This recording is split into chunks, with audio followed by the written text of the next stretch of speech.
Hello. Hello and welcome to Star Wars Saturdays, which is part of the Gauntlet. The Gauntlet is a community of wonderful gamers, tabletop role-playing games across the globe. And this is an ongoing series of Saturday game sessions set in the Star Wars universe. And the Star Wars Saturdays we have every month, we switch to a different game system. Usually a different part of the universe, but we do have a loose narrative that we're trying to draw together. You know, loose. It's like an anthology, right? Occasionally things can overlap with each other. Of course, I kind of think of it Thieves Worldy because I love Thieves World by Robert Louis Aspirin and many other amazing authors. So that's the general setup. This series of games and previously we talked about it being 4 sessions. Unfortunately, I've got to cut it short to 3 for take care of a personal matter next week, and that's a bummer. And if this is the first time you're hearing of it, I'm sorry. I've told the group before we went live, but that's the thing. So this will be the third of 3 sessions of 1%er, which was originally written as a biker gang game. 1%er being only 1% of bikers. There's like this old phrase, 1% of all bikers are actually gun-toting criminals and thugs and and this is the 1%er game. So it has nothing to do with the 99%, 1%. This is far older than that terminology, in case you were curious. So this game's originally written for people who are on motorcycles in modern day life, probably America, Sons of Anarchy kind of thing. We have recast it as Swoop Bikers. And after a lengthy process of trying to figure out what planet we should be on, that I did before game, Robert Nolan, who wrote 1%er, said, "Hey, Nar Shaddaa, dumbass." And I'm like, whoa, okay, that sounds good. And so we are on the Smuggler's Moon, which is part of Hut space. If you don't know what a Hut is, I'm sorry. We're going to say a lot of stuff you don't know about. So go to Wikipedia and pause every once in a while, and it'll be great. The Hut space, criminal cartel, we have the syndicate, the authorities that we've decided on Nar Shaddaa is kind of a Lone Star, if you remember Shadowrun. It's the idea that police are for hire and they are run by the syndicate authority. So they mostly take care of the people who pay. These guys, the Swoop Gang, they're known as the Crate Fangs, and that's not crate like a box. It's crate, Krayt, which is a huge space dragon, which is freaking amazing. And their crimes, the things they do to make money happen, credits flow for them. Thievery and protection. I love the mix of thievery and protection. So we have a pretty great group. Unfortunately, Ace is not able to join us. Last session, he was captured by a couple of bounty hunters, and because there's no 4th session, we may never know what happened. Never know. It's horrific. I just want to say, I'm so glad that we got some lines from Darth Vader in Rogue One, so that the last line spoken by James Earl Jones as Darth Vader was not "No." Okay. All right, let's do some introduction of characters. I'm also buying a little bit of time because Christian, player of Weasel, is taking care of his kids and getting some food. But I bought enough time because we have an opening scene that doesn't have anything to do with Weasel. So we're going to start off with the introduction of characters. We'll start with Michael. Michael, could you please tell us about Buzz? Indeed, Buzz, or his is his code name. BZ82 is his designation. Is a retired combat droid from the Clone Wars who has made a living on Nar Shaddaa. He's become somewhat of an independent spirit over the years. He has not had a memory wipe in quite a long time, or felt the touch of a restraining bolt, and so he sort of developed a bit of a unique personality, which has involved him sort of becoming the de facto leader, kind of the Swoop Gang, in addition to adopting children in a sense. And Weasel and Ace, I think Ace might be the only one who's ever called him dad, but in spirit, he's definitely a surrogate father figure. But yeah, he likes working on bikes and hacking, slicing computers, and that's pretty much his deal. Oh, called him dad. And now we don't know where he is. Oh, so sad. Next, we have Patrick, who was a character introduced in last session. Very excited to hear more about Patrick. Patrick's character, Spook. Please tell us about him. So Spook is a Powan who was in diplomatic service to the Republic before things went sideways. He and Buzz actually sort of knew each other and helped each other get out of the chaos of the Clone Wars and escape to Nar Shaddaa together. Spook's race was basically like enslaved by the Empire when they took over because their planet is far, far away and because they look like horrifying Hellraiser Draculas. So everyone was like, yeah, lock them up. That's good. They're secretly really nice people and worked in high level like governmental and diplomatic positions like Spook did, but we're all sort of thrown out of their positions.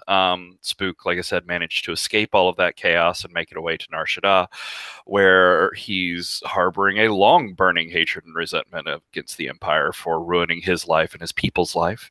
And so I think that's what eventually sort of drove him in a downward spiral, sort of, I suppose, socially from where he started, but to where he's ended up with the Swoop gang here. But he actually feels more at home and more stable with the Crate Dragons than he has anywhere else since the Clone Wars, basically.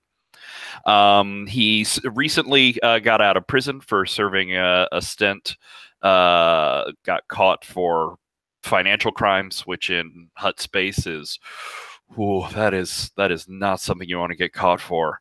It's just real bad. Those are the worst financial prisons. Ooh. Anyways, he came up with a scheme for the gang, and that did not go well. So he was willing to take the fall for it. Recently just got out and is back on the streets, drunk and ready to bash some heads again.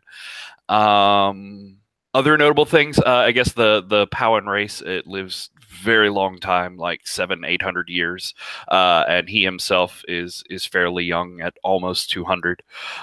So there's a lot of future to throw away if things go sideways in this, which I think is really interesting for him. Not like a warning or, oh my god, don't do this to my character. Just like I think that's a really interesting point for him. Anyways, I'll stop talking now. Oh, that was lovely. Thank you very much. For some reason, as you were talking, I was imagining deep in the bowels of some kind of hut prison, two inmates talking. One of them saying, yeah, I shivved a guy. And what did you do? And the other guy said, wrote some bad checks. And he like backs away from the bad checks. Like, you are crazy. Crazier than a mug. I'm going to skip Steven because we'll pick up after we are reminded who Scrap is. We'll pick up with Scrap's scene because he was gone last session. Yoshi, please tell us about Preacher. Sure. Preacher is a Chiss. She's a former bounty hunter, and she's kind of a little bit cold and calculating and ready to throw down violence and blow things up in order to get things done. Whatever the easiest and most efficient way to get her bounties in. It tended to be dead because it was just a way easier, more efficient process that caused her some problems. She captured Weasel and was going to turn Weasel in.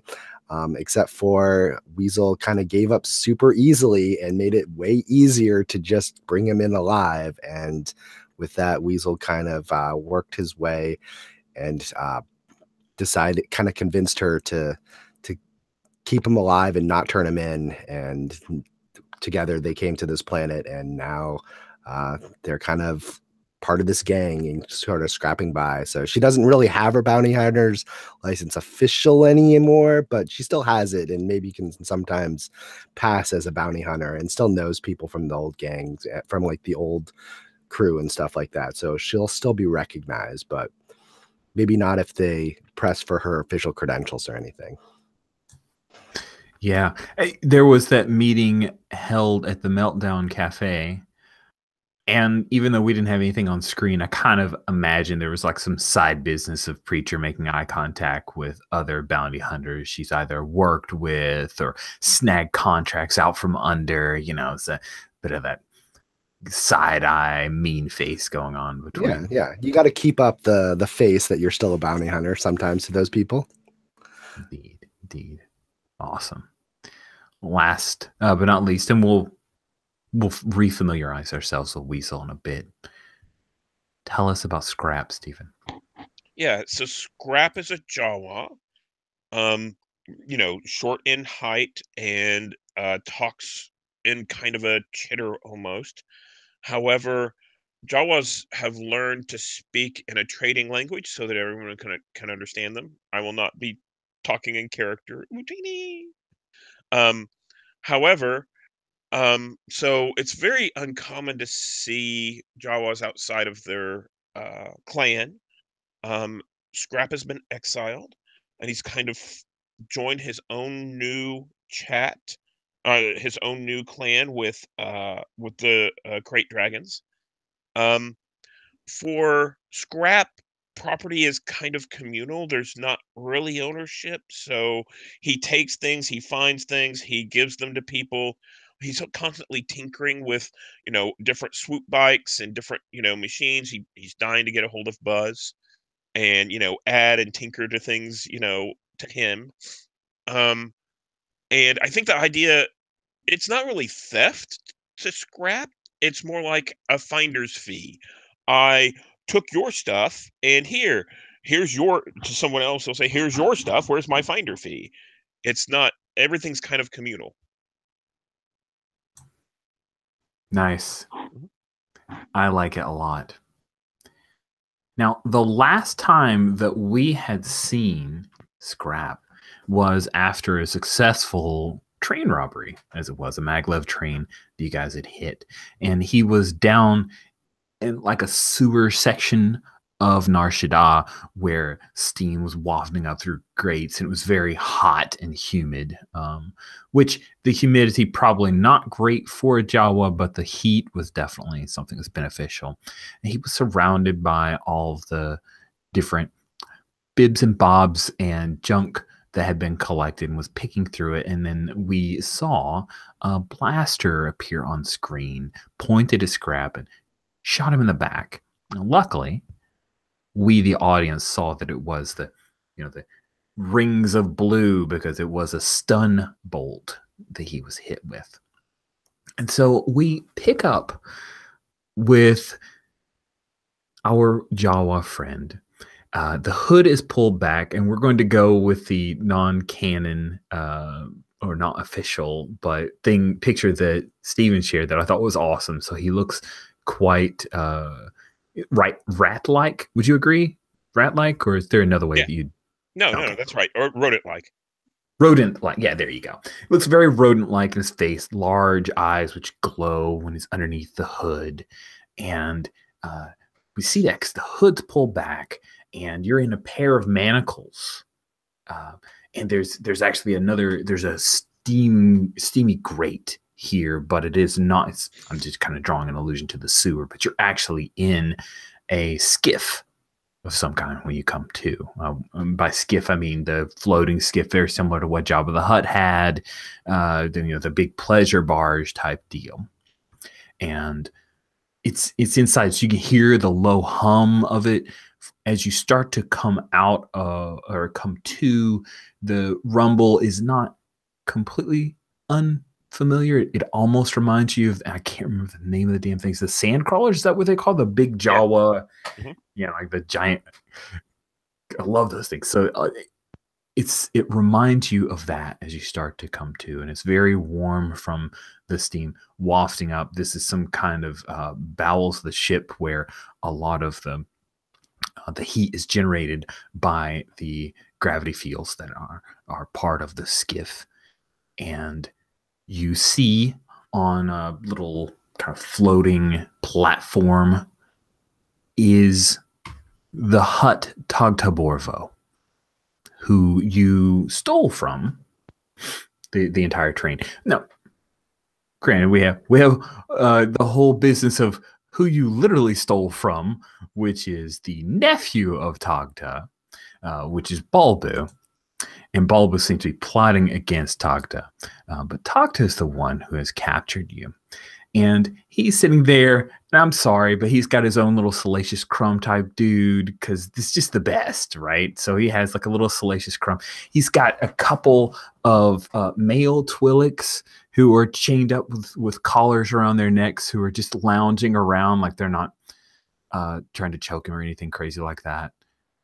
And no, there's no porgs. We're a porg-free society, unless you order it off the menu. So...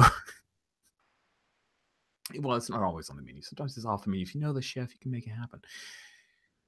So Togta's there on his little floating platform. He's got half dozen thugs around. Now, again, Togta he's not part of the cartel. He's not part of the syndicate. Togta's made his credits for a century or more off of a large industrial presence. Like, he's a guy who... kind of like the industrialists, like the robber barons of old, right? He runs tons of factories, and he kind of squashes the worker, and that's how he makes a lot of his money. When you start to come to, he chuckles in that low Hut laugh. Oh, oh, oh, oh, oh. And he speaks, and I'm just going to imagine that we have a lot of subtitles going on here. He says, "We think that you are smart, little Jawa, but we see that you are not." I think as I kind of come to, I kind of start a little bit. You see the eyes start to glow, and he quickly, pulls up his hood and kind of starts looking around, almost not frantically, but looking around, trying to find a place to slide into. It's not safe. He needs to find a little, a little crook, a little cranny to, kind of get into, and sees that he's kind of exposed, and then kind of gets low to the ground. And okay. Well, keep in mind, he's got his hands are actually, he's in manacles, which is a chain that's tied into the grate. So he can nudge the hood back on, but if he runs, he's going to kind of get yanked back. He's like a dog on a chain. So I think that's exactly right. I think he basically runs out and he tries to reach a corner, and he's kind of being held by the chain, and he goes to the other side, and then I think he kind of gets low to the ground. Nice. And the half dozen or so thugs, they chuckle like, "Oh, this is hilarious. Look at this little dog on a chain action here going on." They're rough customers. We recognize a couple of them, maybe one from the Meltdown Cafe, but we're not sure. Maybe they just look similar. He laughs. Oh, oh, oh, oh, oh. Chap, like a rat in a cage. Little Jawa, you are far from home. Why are you here? Why are you not on Tatooine, where your people are? And you see him kind of collapse a little bit with the chain underneath him, kind of in the center where it's attached to the grate. And he kind of looks up and says, my people don't want me anymore. Your people. Jawa. They live all over Tatooine. I have a cousin. His name is Timo. Timo the Hutt. You ever heard of him? Most shooter? I've heard of Timo. I haven't met Timo. But Timo, he's good. Yes, Timo's good. Chimo has a tribe of Jawa who work from him. I could get you back home, little Jawa. The stars are not meant for you. Why would you do this? Because you and I, we have things we need. I give you what you want. You give me what I want. Oh, oh, oh, oh, oh. What do you want? He hears, like, that is the moment, right? He wants that question to hang in the air. So he reaches over with his big, slimy, fat fingers, and he pulls up the long stick, and he smokes from his big pipe there. And his little Salacious Crumb guy chuckling.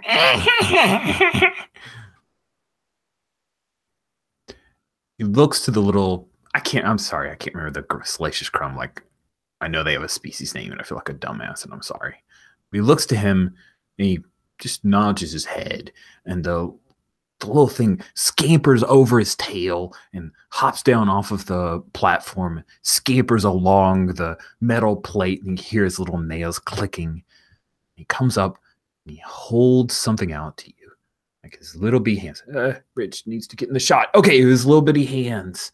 And you see that he's holding a restraining bolt. And he take, so basically I think all this time Scrap's been kind of collapsed and everything. And if it becomes pertinent, I'd like to use this discussion as part of a distraction while I'm working on the chain.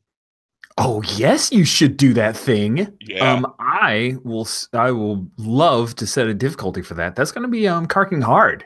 Okay. But to keep the scene going, whenever the monkey comes over, I'm going to, kind of lean forward a little bit and, reach out to take the restraining bolt and come back and kind of put it inside the robe someplace. Yeah. Nice. I love it. So he waits for you. You take the restraining bolt, and he says, "All I want is you to put this on Buzz. BZ-82, the leader of those who stole from me." Buzz? But why? "'Cause you stole from me. You stole my honor more than my train. And that must be repaid." Oh. Takes another draw from this. Or we can just keep you here. Let my people play with you, little Jawa. I don't like it here. So I'll do what you ask.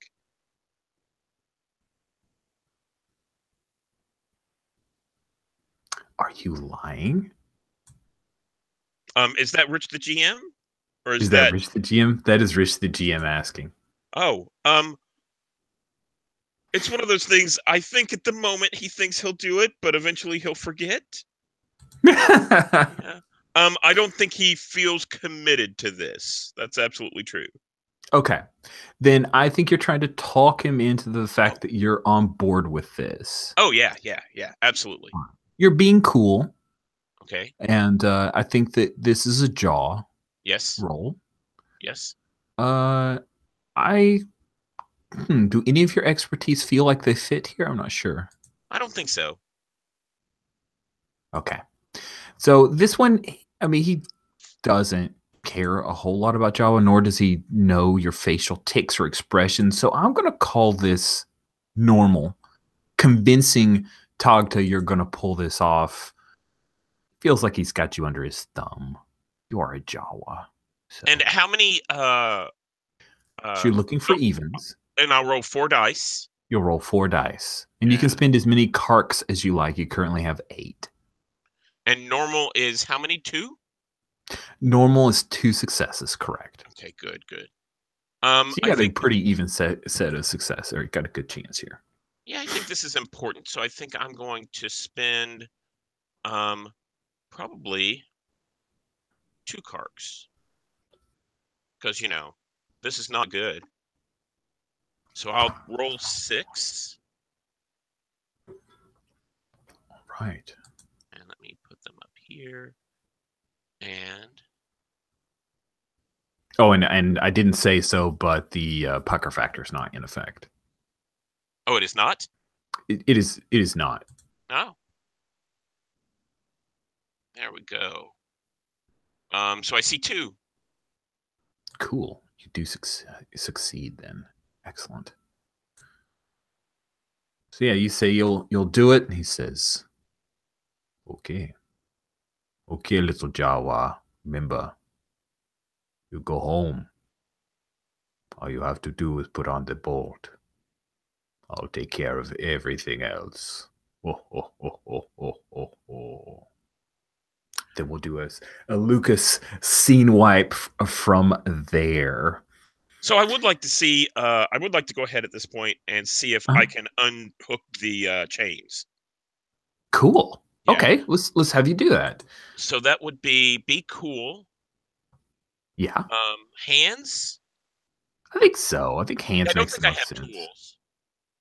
Okay, and you said it was hard. And let's see. I think theft applies. That worked for me. Yeah. Okay, so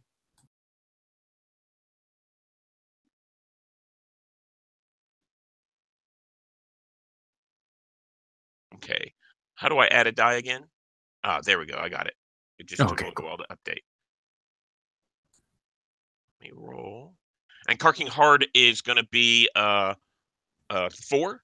Yes, and this one in pucker factor is in effect because if you get caught doing this, they're going to deliver a beatdown, and he doesn't trust the year. Okay.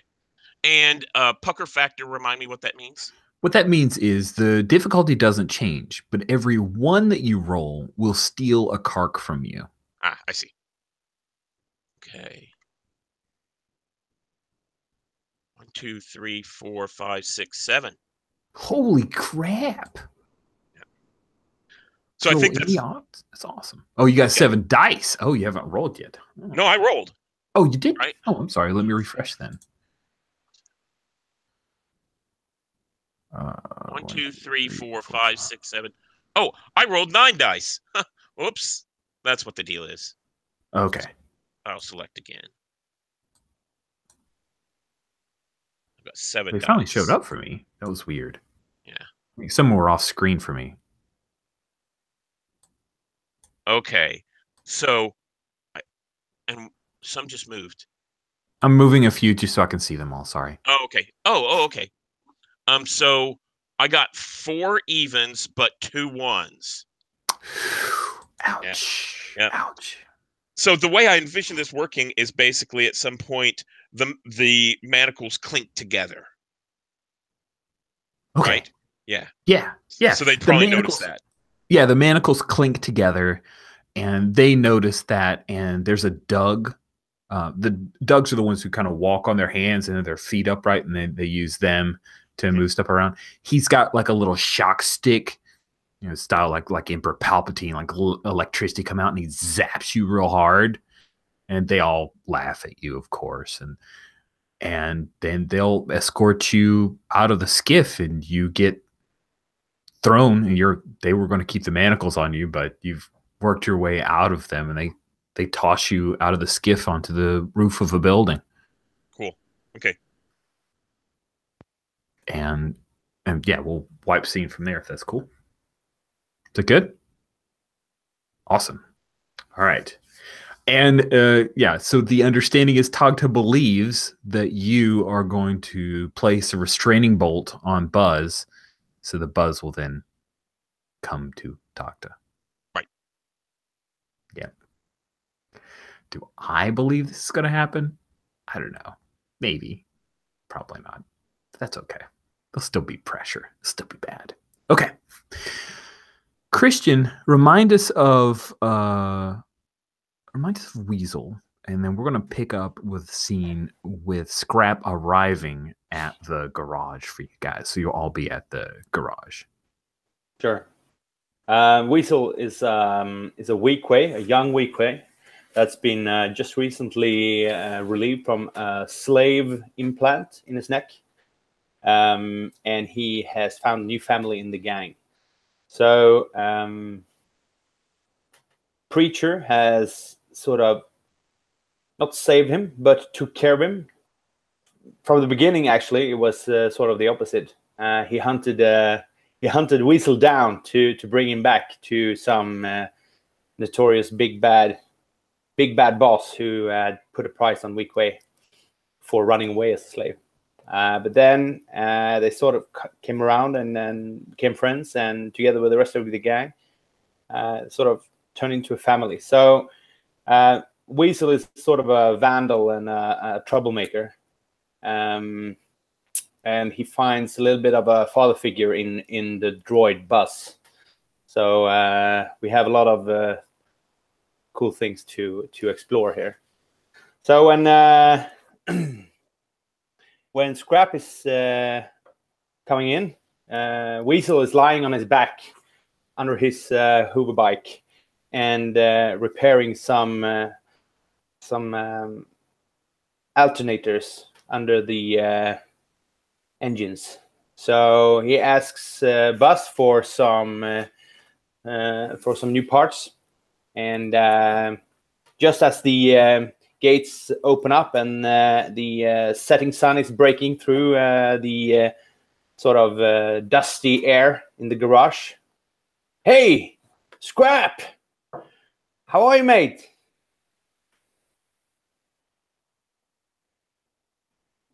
That's my opening, I think. Yeah. I think Scrap, we'll say this is like your first time coming back to the gang since you're running with Togta. Yeah, sorry, I was on mute. So yeah, Scrap, I think, opens the gates and kind of strolls through, maybe a little bit slumped, walks up.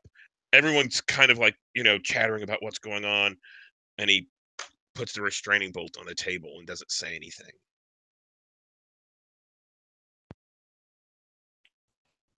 What's that? What's nice. that, Scrap? He points at Buzz.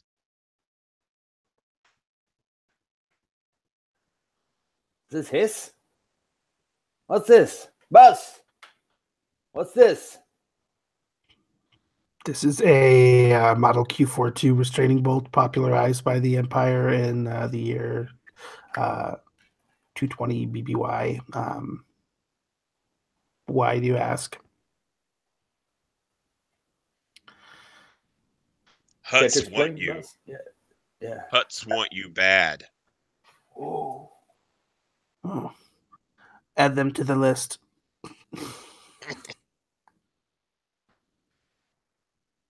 Tell me more, Scrap. What happened to you? You have not been seen for 14 milliparsecs. I was shot in my home. I woke up and the other gang had me. This was the Huts gang, right? What's the name of their gang? They're the rivals? No, this is Togta Borvo's gang. It's okay. basically the people that his security force, as it were. Yeah. Okay. This is they came after me and let me go if I put this on you. Are you injured in any way? Always.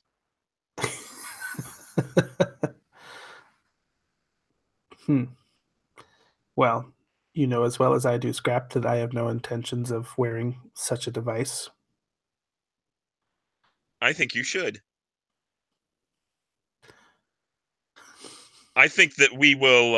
I think we can deactivate it, put it on you, take you back, and show them what it's like to cross us.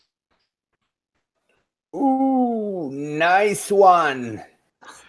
Yeah, actually, Buzz, this may be the sort of opening that we need if we're going to take down Bulbo and or Togta, or at least get some of their money. I think Buzz like sort of tentatively walks over towards like the bolt, but like doesn't even want to touch it. Is like his digitizers are all like just like hovering near it. And Scrap will move it away. As you reach out for it, he'll move it away and say, "Not yet. Oh, It's not ready yet." Drux, it's still live? Oh yeah. You're asking quite a bit of me here, Scrap.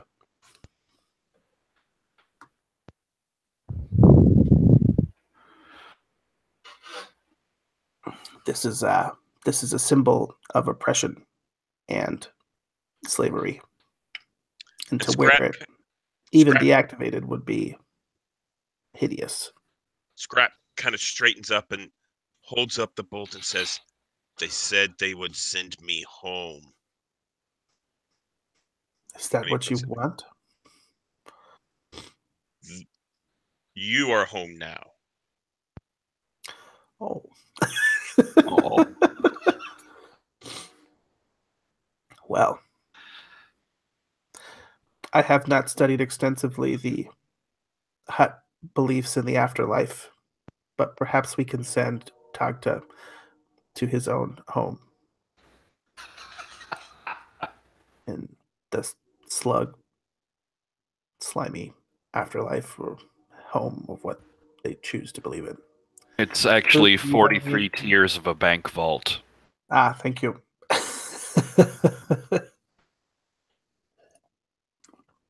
So tell me more of what you propose.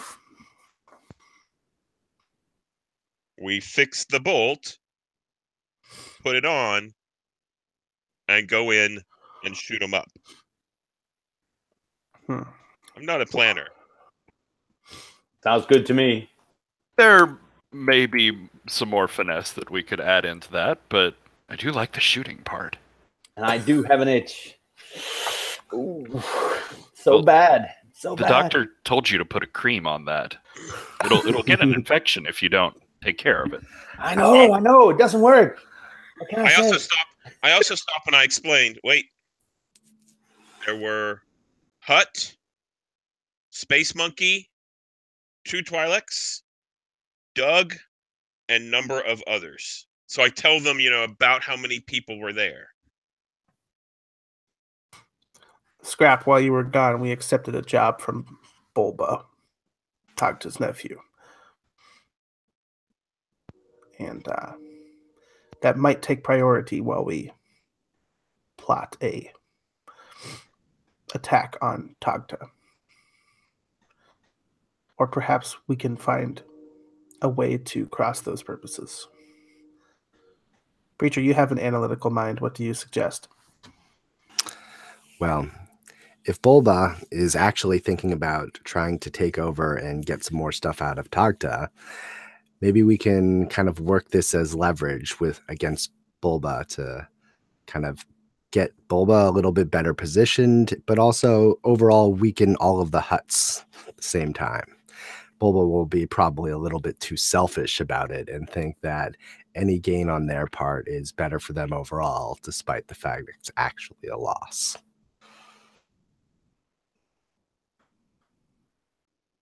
Yes, I can see the calculations now. Indeed. This could be devastating to their financial situation. Spook, you are good with words. How would you pose this to Tagta? To Bulbu, that is. Well,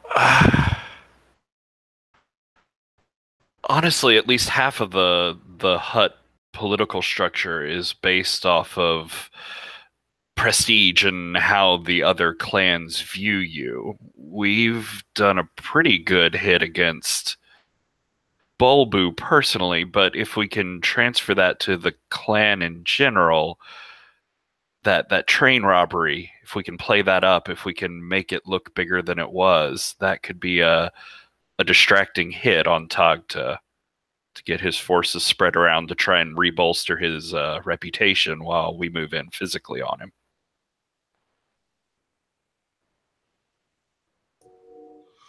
Indeed. Well, too bad Ace isn't here to help us out, but I believe that we should get started on this right away.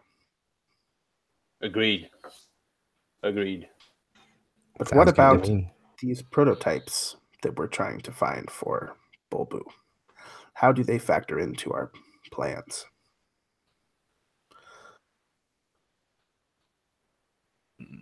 Well, that's just the next step up in Tagda's embarrassment.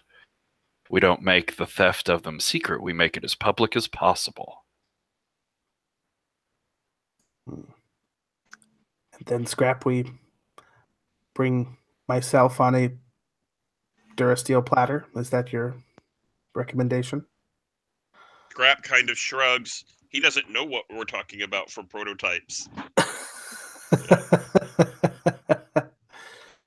We'll And fill kind you of in. nods too. He shrugs and goes, "Ma." Right. So, I mean, just to clarify, Bulbu, who is Tagda's like ne'er-do-well nephew, is asking us to steal some plans for a prototype for a drone ship because he thinks that with this new research and development wing into these drone ships, he's going to be able to kind of, overshadow his uncle, so to speak, and make lots of money. But it sounds like we're ready to double cross him too, just because we don't like him, because he's a bit of a fool. So, Well, does that sound about right? Let's double cross and more like get him into a cat's paw position, to where we weaken the overall clan as we move him in charge of it, and also put him in debt to us for helping him.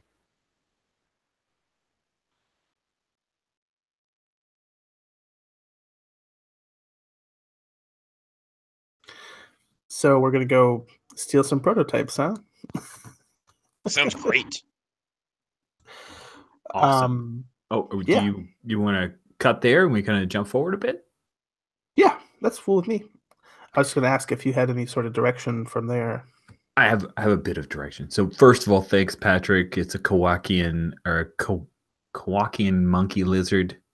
So now we know the salacious crumb species. Thank More you know.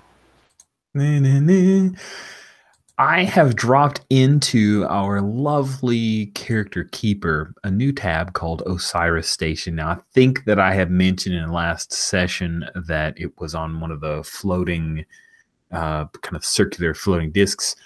I have, however, found a really cool map. So I'm just going to say that instead is on an asteroid that floats in a geosynchronous orbit over the Nar Shaddaa, and that's where they are. So you have on your data files, and of course, no one's literate in Star Wars world, but we pretend. No, so it's Osiris Station, and you have that. So there's a large hangar bay which can land the cool, those like foldy wing dealies from Return of the Jedi. Can't remember the Lambda class shuttle. Thank you, Rich's brain, for reminding Rich of that thing. It can land all the way up to a Lambda class shuttle, and that's how they go on and off. There is supposedly at least a squad of stormtroopers who are there, and the primary this is a research area. So there are a number of labs, and there are hotspots in Lab 1 and Lab 2 are where the prototypes are supposed to be kept. You may be able to get in and try to slice your way in, meaning doing hacking and cracking kind of stuff to steal the data, but it is most likely that because this is Star Wars, you'll have to grab some kind of card or something, or have a droid plug in. You happen to have a droid, so you can do that. A droid plug in and download the files with a very slow bar that fills up of how long it takes, that we will use as a pacing mechanic, because that's what you do. So with Osiris Station ahead of you, you guys can it's knowing where it is half the battle. Knowing that it is something of note, because it really just looks like from the underside, like as you look up from Nar Shaddaa, you just see this little rock that floats around. You can see it against the star field, but you head up and around and you see it's Imperial. And the Hutts, the Syndicate, they must be paying off the right people, because there have been no attempts or problems with this group. I mean, nobody's tried to rob it before. Nobody's tried to knock it out. Perhaps they have paid and greased the right palms and paid off the right people. So as we're sort of planning and gearing up for a hit on this place, I would like to go around some local bars and basically start spreading word about like how expensive the stuff on that train was, and downplaying Bulbu's responsibility and playing up that like, oh, this was Tagta's job that got hit, and just sort of spreading the word there to get things primed for when we make a bigger hit, for it to really catch people's attention. I love that. That is awesome. I think that it's really, you're using your mouth, right? Oh yeah.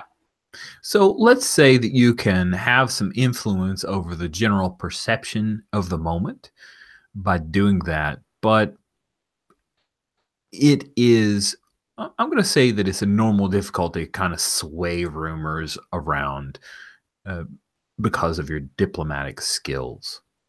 It's a thing you do. So a couple, you'll need 2 successes to... 2. All right. Prime the pump of the rumor mill as it goes. This fall under... I don't know. Does this fall under blackmail? It's not particularly secret, but otherwise it is sort of blackmail. I'll allow it. So we haven't gotten a whole lot of opportunities for blackmail, so I'll squint a little bit. That's a meager 7 dice. Oh man, I should have said a higher difficulty. It's too easy for you. You're built for this. Yeah, this is exactly what I'm made for. Woof. 1, 2, 3, 4, 5. Jeez. Okay, cool. So the rumor you're looking for is this Tagta is a fool. He can't keep his own stuff. This maglev train is filled with way more impressive things than the general mechanical replacement parts that you actually found and moved. Okay, cool. Gold-plated replacement parts, you mean? Nice. Yeah, there's some significant upgrades. So you're hearing now scuttlebutt that there are some significant factory upgrades, and that there was actually a good bit of spice that was mixed in there. Oh yeah. You know, that's the rumor that kind of gets passed along with you every time. And then there's even rumor of some let's see, we'll say that they had some slave Kaminoans. Holy crap. Now, get with me. Some slave Kaminoan scientists who were smuggled on board, who were going to be forced to work on various projects. It bubbles over far more than you could have anticipated. You're nice. Way too good at this. You get a little liquor in me, and I'm good at rumors. It's just I come up with great ones. People love them. They want to believe them. They do. It just runs away. It's a good. Yeah. Oh man, I just had a musical from like a song from a musical. Yeah, and I don't know why it like fled through my mind, but we'll move on. That's weird. Cool. So again, we're last session. I don't really think this game supports, nor do I have the patience for a long planning session. I really think this is Star Wars.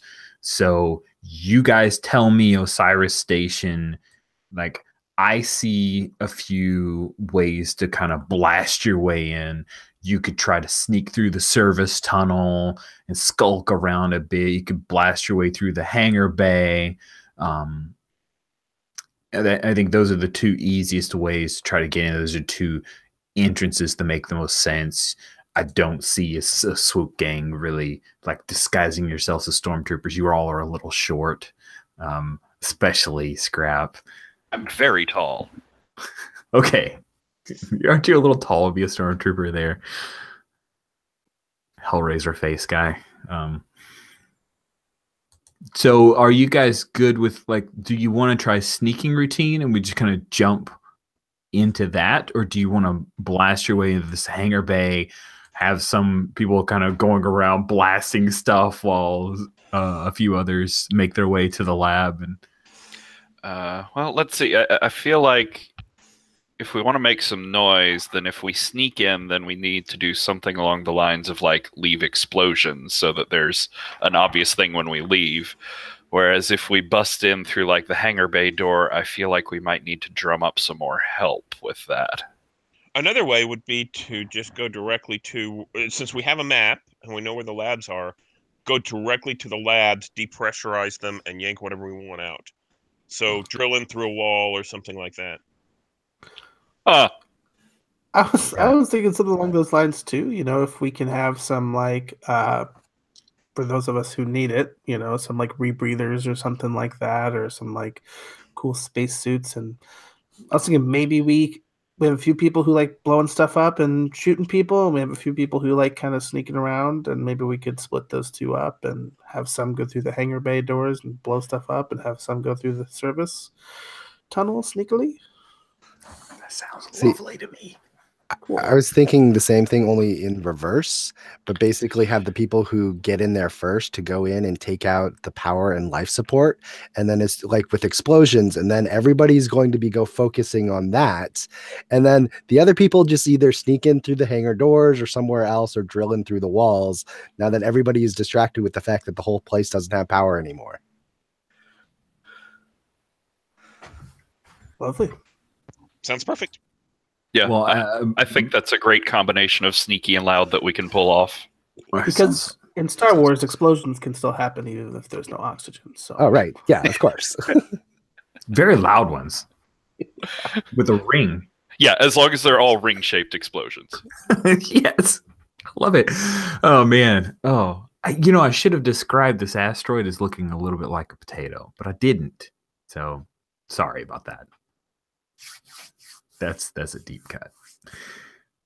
So Weasel, I want to check in with you as people are flying up and you guys are kind of separating out. Weasel, which of the two teams are you on? Are you on the like sneaking in and planting explosions to take out the power team? I was first thinking sneaking, but then I'm changing my mind. So I'm gonna go in blasting. I am a vandal, and I do like to blow things up and ruin things, destroy things. So I'm gonna go with that. And I'm gonna, before we leave, I'm gonna make a tour down the Undercity and to some arms dealers to load up with some with a stash of grenades, different shapes. Awesome. Like, yes, you have a few thermal detonators. And exactly. Like cluster flashbangs and powerful thermal detonators to go through walls. You got like a belt, like a little bandolier there with your different grenades around over your chest. Is brown. Maybe two. All the grenades A lot are of them. silver. Yeah. Love it. That's really cool. I'm just guessing the preacher is part of the assault team. Is anyone else part of the assault team, or is it just the two of them who are making the noise after the sound and fury of the explosion? What's Buzz doing? I was gonna say, I have a feeling Scrap and I are probably sneaking in, but I don't know about Spook. You go What's either Spook way. doing? I don't know. So we're doing blasting distraction and then sneaking in to what, the power core? Oh, I wasn't worried about sequencing. I'm just trying to figure out who's breaking up to where. Yeah. No, I'm not worried about sequence. I'm worried about, are there 2 or 3 groups? Are there 3? I think the one group that's going to go. There could be 5 groups. Do the power, whatever. I think that's true. Sorry, I'll shut up. I'm not helping. I think Scrap and I's plan is to go and mess with the power and and then maybe set some explosions somewhere. But we're trying to get to the lab too. Okay. So sneaking and hacking and So sabotage and theft is all on one team. yes. Yeah, I'll stick with that team. Cool. Sabotage and theft. Nice. All right. So our assault team is pretty light on bodies. That's gonna be fun. Too bad you don't have Ace with you, because he's a really good shooter. Where is Ace? Oh man. Cool. So I'd like to start off with, because I think it would be the first in the sequence, with Buzz and Scrap heading in through the service entrance. I'm imagining service tunnel.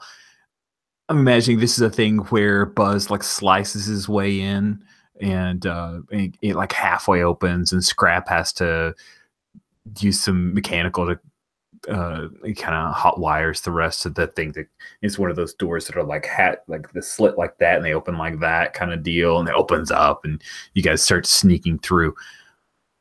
So a thing that we didn't talk about in Weasel's introduction, just as a reminder, is that Buzz got a piece of very important information at the clinic that during the implant removal process, it was discovered that Weasel actually has what is generally considered a terminal disease. Buzz, I would imagine you might have researched a bit about this. So you definitely haven't told Weasel about it, because we haven't seen it on screen. No, not yet.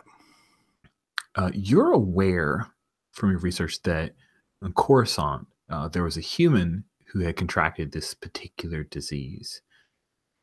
And what is the extremities start to wither and weaken, and then the overall body starts to falter and fail. That this person had enough credits to where he just began replacing body parts as they failed on him, and he was able to kind of extend his lifespan. So there was no cure. But of course, he's a cyborg on Coruscant, and he didn't have the Force and wasn't a Dark Lord of the Sith. So his social standing was pretty terrible. But that is a piece of information that you have gleaned, and we'll just leave that there as the two of you guys are sneaking through the service tunnel. Make your way to the power and life support, the hallway where you can see the AC and the power and life support, and you see that by the power and life support there are, because of Star Wars, 2 stormtroopers. There's always 2. They always come in pairs, guys, who are standing guard with their blaster carbines, TK-421, TK-422. What is it, Scrap and Buzz, that you guys do?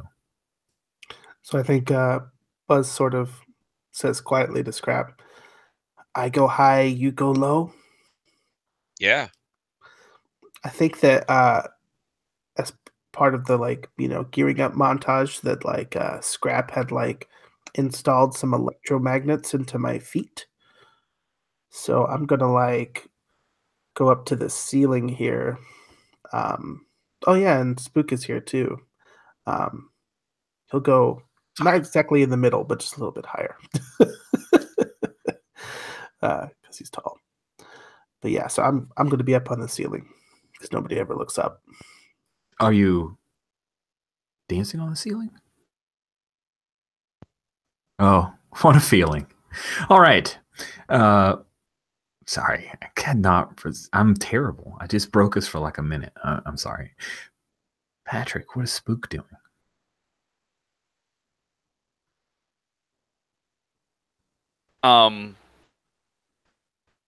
Yeah, why not? We got a hidden droid and a Jawa. We'll try a prisoner ploy. As we come in through there. Pull a Chewie!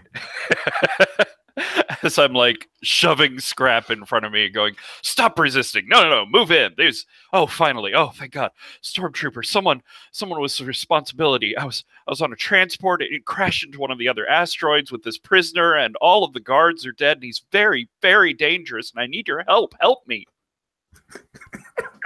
So good. If only you had buns on the side of your head, of your Hellraiser head. Yes, I help me as my fangs and sort of dead skin and eyes stare at them. Oh dear God. Yeah, but you're known as a race that serves the Empire, right? So I think there's a very, very, very slim chance of you pulling this off. But I know that you really just want to buy them the opportunity to give them, like, you want to buy enough time for them to get a free shot. Is that generally what you're doing? I'm like getting Scrap closer to them and distracting them so that no one looks up at Buzz. Cool. So I'm going to say that when Scrap and Buzz make their move, it would be karking hard in a gunfight in this narrow hallway. If you are successful in duping these two stormtroopers, we'll drop that down to from karking hard to hard. So that seemed like a fair benefit for this wild ploy as you come from the service tunnel entrance after an accident. Yeah, these guys are really they this is why they guard basically the AC unit. So Cool. what's So my difficulty then? your difficulty is I'm going to call it karking hard for you to get any kind of moment of not getting shot. And yes, the pucker factor is in effect. Cool and jaw. Yeah, I'm fair. I feel good with that. Just straight up lying doesn't really, I think, fall under any of the crimes. Yeah, I was waiting for you to ask for smuggling, and I was going to say Smuggling. Yes, I'm trying to smuggle this very small package closer to them. Its name is Scrap. No. So 6. And I need I need 4. I'll spend 3. Okay. Yeah, I'll spend 3. All right, let's see it. Come on, spook. So I need big numbers, no whammies. I need 1 more. There we go. You come down here. All of you. Dance, dice, dance. Bam. Oof. 1, 2, 3, 4, 5, and 1 Sheb. One Sheb, indeed. That's it. Indeed. All right. So you come in with this cockamamie story, and one of the two troopers pauses. You can't see his face because he's behind a mask, but he turns a Jawa, and the other one says, "I'm going to call this in," and yeah, it's one of those things where he's going to call it in. Like, that is the Sheb. And I imagine that Scrap and Buzz are going to bust out at this point. Yeah. Let's see you guys roll out here. Yeah, so I now think it's hard. Oh, sorry, go ahead. I think for Scrap, I think that what's going to happen is whenever Spook kind of gives him that last little shove, and they say, "Oh, Jawa, I think we're going to call this in." I think that's whenever, like, out of his sleeve rolls this little device. Looks kind of like a thermal detonator, but I think what it actually is one of those electrified clanker grenade things that basically shock them. I don't want to blow anything up because that might, start all the problems. I just want to stun them and freeze them. So I think back in the lab, I've worked on this little stun grenade looking thing. Yeah. Neat. I like it. So we'll say it's going to be hard to pull this off without taking a bit of pain yourself, and Sheb's art in effect. Yeah, that's fine. Is that that's badass probably? Yeah. Yeah. I think it's kind of got to be. What would tools? I think tools. I was actually going for tools. That's usually your blasters and your other stuff. Yeah. Okay. And I don't think theft or slicing or robbery come into effect. Nah. Yeah. So I think, I don't want to blow this right away. I'll spend a kark. All right. And I'm at 5.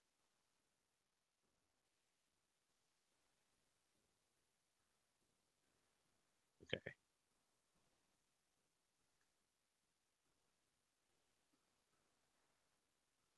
and I got 1. I got 2 evens and 1 Sheb. That is a terrible roll. I am so excited because you needed 3 successes. Yeah. So you roll the thing. They both react for a second and they point their blaster carbines at you, and then it goes, and you see a little light like pop up, and then it starts to fire out. And yeah, they're now going to be shooting at you. But Buzz, you were also busting out. So I think with that nice grenade kind of stunning and distracting them, that's going to be a perfect opportunity for Buzz to swing down from the ceiling here and blast a few fools. I think I'm going to go with that. Awesome. So with that one kark that you got, what we'll say is that one of them shot you in the shoulder. Yeah. Scrap. Oh, scrap. Okay. Yeah. And is that do I take a kark for that? No, I'm just basically narrating that that's the kark you took when it failed. Don't worry, they haven't gone yet, which they will in a minute. I'll be handing out kark damage like crazy bitches. Yeah, so I'm gonna just try shooting them. Blast Okay, them. why not? That's a thing you do. Indeed. So with him like kind of like swinging down from the ceiling and then like shooting him with his blaster carbine, what? I know that would be tools, but is this cool or badass to you? I think you're being badass. Okay. Then I will spend a couple karks to bring me up to 6 dice. Nice. You need 3. Ooh, I only got 2 and 2 Shebs. Oh my. Cool. So you take out one of the 2 stormtroopers.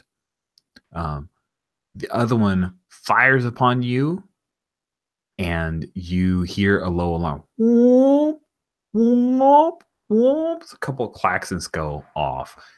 Cut outside.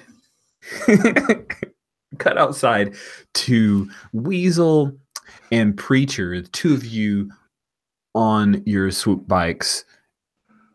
How is it that you enter the hangar bay? Because you're not getting stopped by a hangar bay, because seriously. Yeah. So what do we see? I think it's basically, so yeah, we're just going to wait for the power to fluctuate. And as soon as that opens, then we can prop open. Oh, there's the alarm. I guess we just blow it up. Yep. Yes, nice. So imagine you have those like swoop biker lasers going to and it fires into the front, and we have a small explosion as the 2 of you enter. And of course, there are some stormtroopers that will come running out, 4 of them into the hangar bay. The lights flicker for a moment, and you've got the red circling and the klaxon that's going on. So, yeah, what is it, Weasel? What are you doing when you come in? I imagine you're following Preacher. She seems like normally she's the sniper, but here I think you're leading the fray. Yeah, I think I'm leading it. Yeah, I follow up and come swooping in and put the bike on the side and sort of just glides along the floor, and like crates and boxes are just flying, and sparks are just flying everywhere. At the same time, I'm like blasting like sideways when I'm gliding. So oh, that's wicked! I'm making a barrage. So that like a carpet of blaster fire just across the floor. Nice. I think. Are you looking to take out a few of these stormtroopers here? Absolutely. Awesome. I'm going to say that's hard. So let's have you roll. You're definitely being badass. Oh, which isn't your forte. Oh no, it is. That's right. You're good at being badass. What am I saying? I'm fairly badass. And your hog. You're using your hog. And that's good as well. So I'm having 3 badass, 3 hog, and then I have assault as well as an expertise. Yes. And also have vandalism. I'm not sure if they can coexist in the same move, but I think you know what, you've described that you laid enough groundwork there with trying to destroy a bunch of things along with them that I'll allow it. However, breaking stuff for you guys could also be problematic. So yeah. All right. I'll also put a kark in it. I really give a kark. So so I'm gonna have 8 plus 1, 9. Nice. You're looking for guess. 3 evens. 3 I evens. see. All right. I think we see Preacher's face just as like you're doing all this, and she's smiling, but also like sort of cringing as like the bike is like scraping along the sides, and it's like, oh no. Oh my god. All right. Let's see now. Oh, what's the color? This is a minor detail, but I am curious. What's the color of the lasers that you're firing? It's intense blue.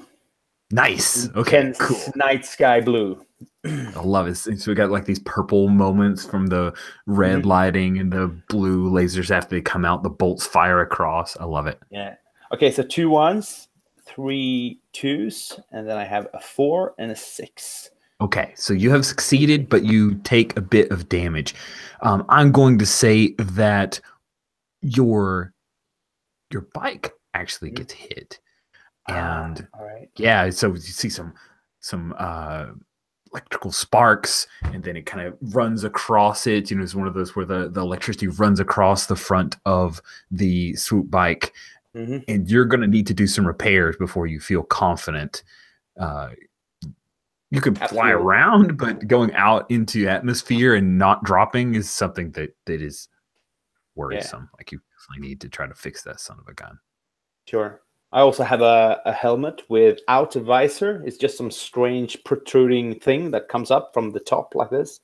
Yep. All right. And as soon as I stop as soon as I lose the momentum in my slide, I draw my blaster and jumps off. I don't know. Do we need magnet boots here? If so, I'm like, poof! No, I hit it. It's got false gravity. I mean, you can use magnet boots. The mag boots were for Buzz to walk on the ceiling, but walking on the floor, you're fine. All right. I just flip off the bike and sort of make a tumbling back behind some crates and cover up for Preacher while she takes position. In awesome. Attack. Yeah. Preacher, you busted in here first, so you saw the light blue, the brilliant blue bolts fired kind of past you at the stormtroopers. But there was a lot of mess and a few explosions, but there are still troopers here. What are you doing? I am definitely like taking out, like there's got to be something in here that will explode, whether it's like another ship or like a power like box or something like that. And that's what I'm shooting at is to basically make other big explosions in there that kind of like force the stormtroopers to have other things to deal with than just us. Nice. Awesome. So I'll say that's hard. Failure and Shebs means that you're getting shot up while trying to pull this off. Cool. Yep. So I've got 3 in badass, probably 2 in tools since I'm shooting things. But I also have arson, which is all about blowing shit up. Yes, it is. So that's 6, and I need 3. You need 3. I'm gonna spend a kark on that, so I'll go down. Not the worst idea. All right, cool. Pucker factor in effect is pretty much generic in effect for this mission.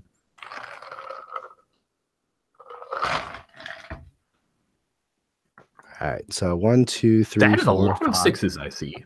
Yeah, I got 5 successes, but I got one Sheb. Oh, sweet. So whop, whop, whop. Oh, what are the colors of Preacher's lasers? I think Preacher's lasers are probably like orange, sort of like her bike.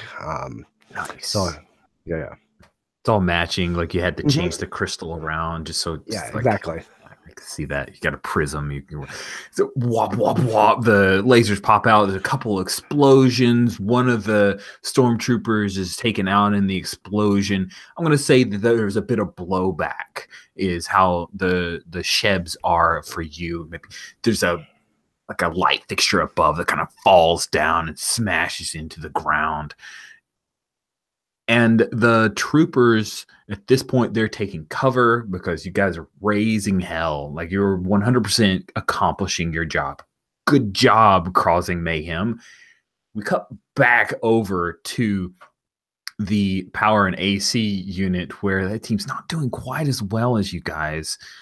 No offense, but power and life support still on, and we start off with a stormtrooper kicking Scrap in the face and sending him skidding along the deck. You're going to take a cark of harm there as he does so, and then you get to react. Scrap, what do you want to do?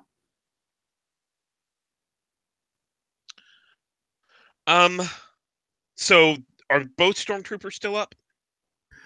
I don't think. Did I say that either went down? I don't think either went down. Okay. Yeah, Yeah, one went down once, and that's the one. Sorry. Yes. Okay. Okay. So I think that whenever he gives me a kick, I'm gonna, and then kind of roll into him to topple him down, and then just Nice. kind of, start pummeling on him. So This is really to give Buzz a chance to probably get in and kill the life support. sweet. So you're just trying to delay him then. Yes. You're willing to take some harm here to hold him down. That is crazy.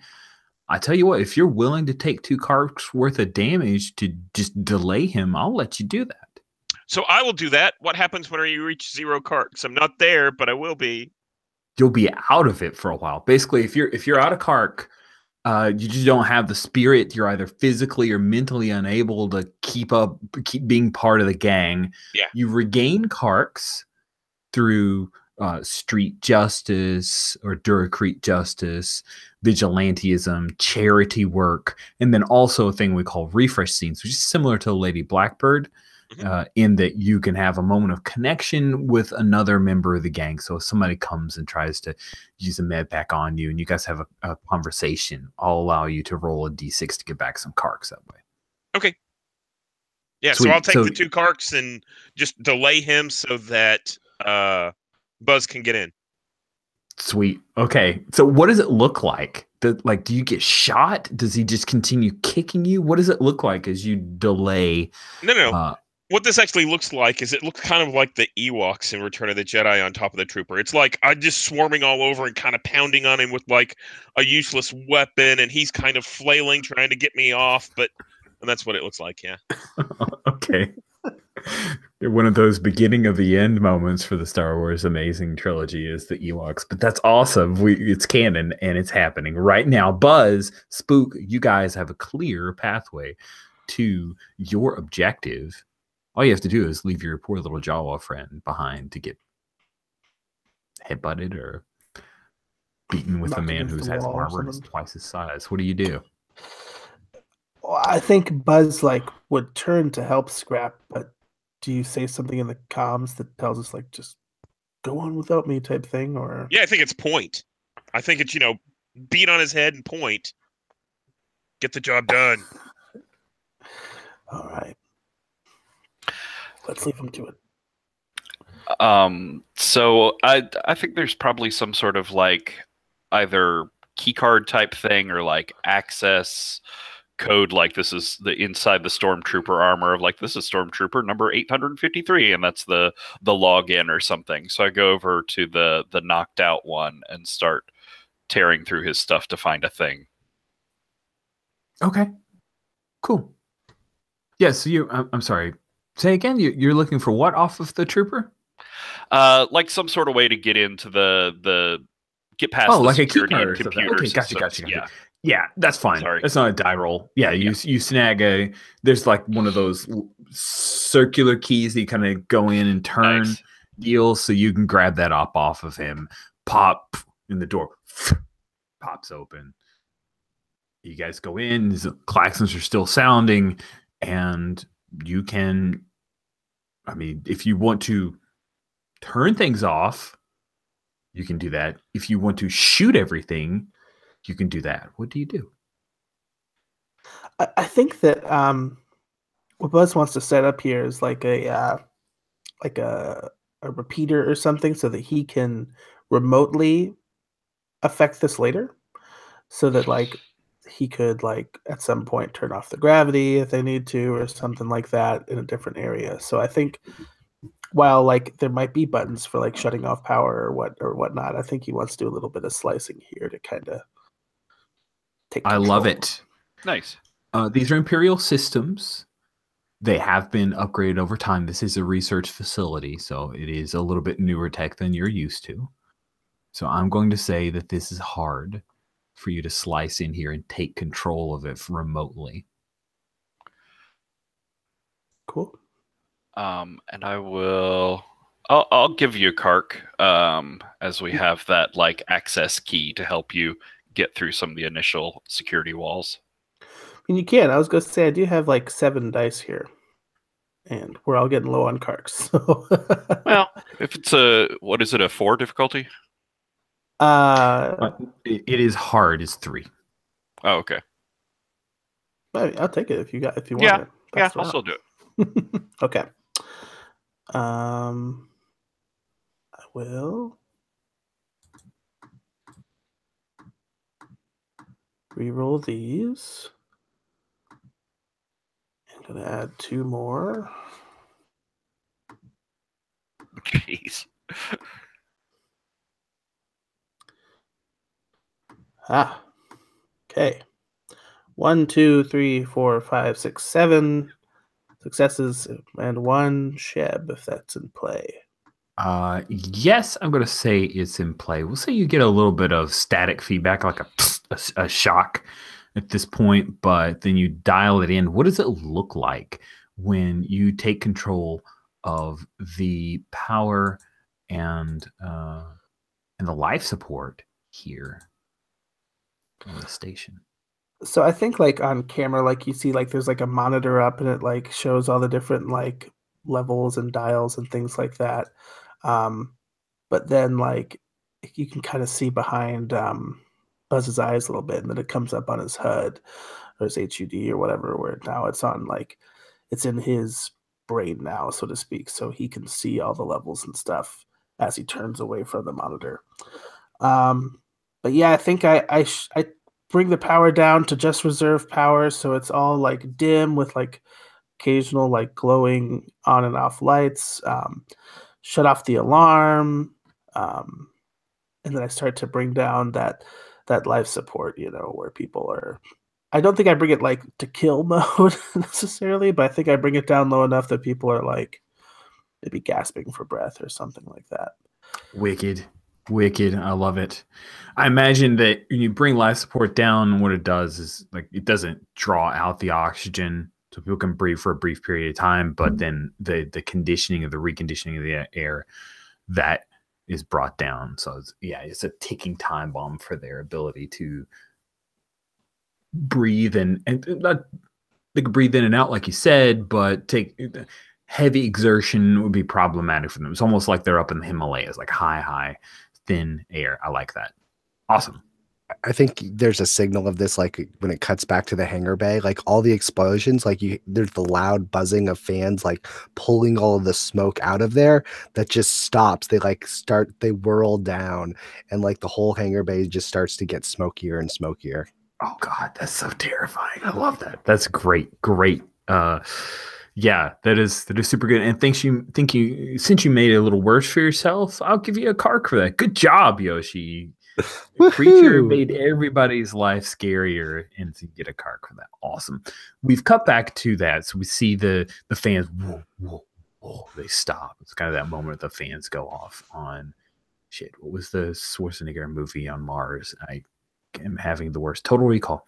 Bam! Like all the fans go off, and Weasel, Preacher, you still have a few stormtroopers. The klaxons have stopped. The alarms are no longer going off. You can hear one of them is talking and trying to call in reinforcements. The other 3 are set up behind either crates or one's at a door jam. We'll say that they are at the door jam that leads down to the south in the hangar bay, if you look on the map, and would head further into the labs, which is where you guys want to go. All right. So, Weasel and or Preacher, what do you guys want to do? I'm gonna Oh. do the reverse of what we did before, is where Weasel laid down cover fire for Preacher as they came in. I think now I'm setting up and I'm laying down cover fire, and I'm just like, all right, I'm gonna make your shot clear, toss in one of those grenades, and just take them out. Absolutely.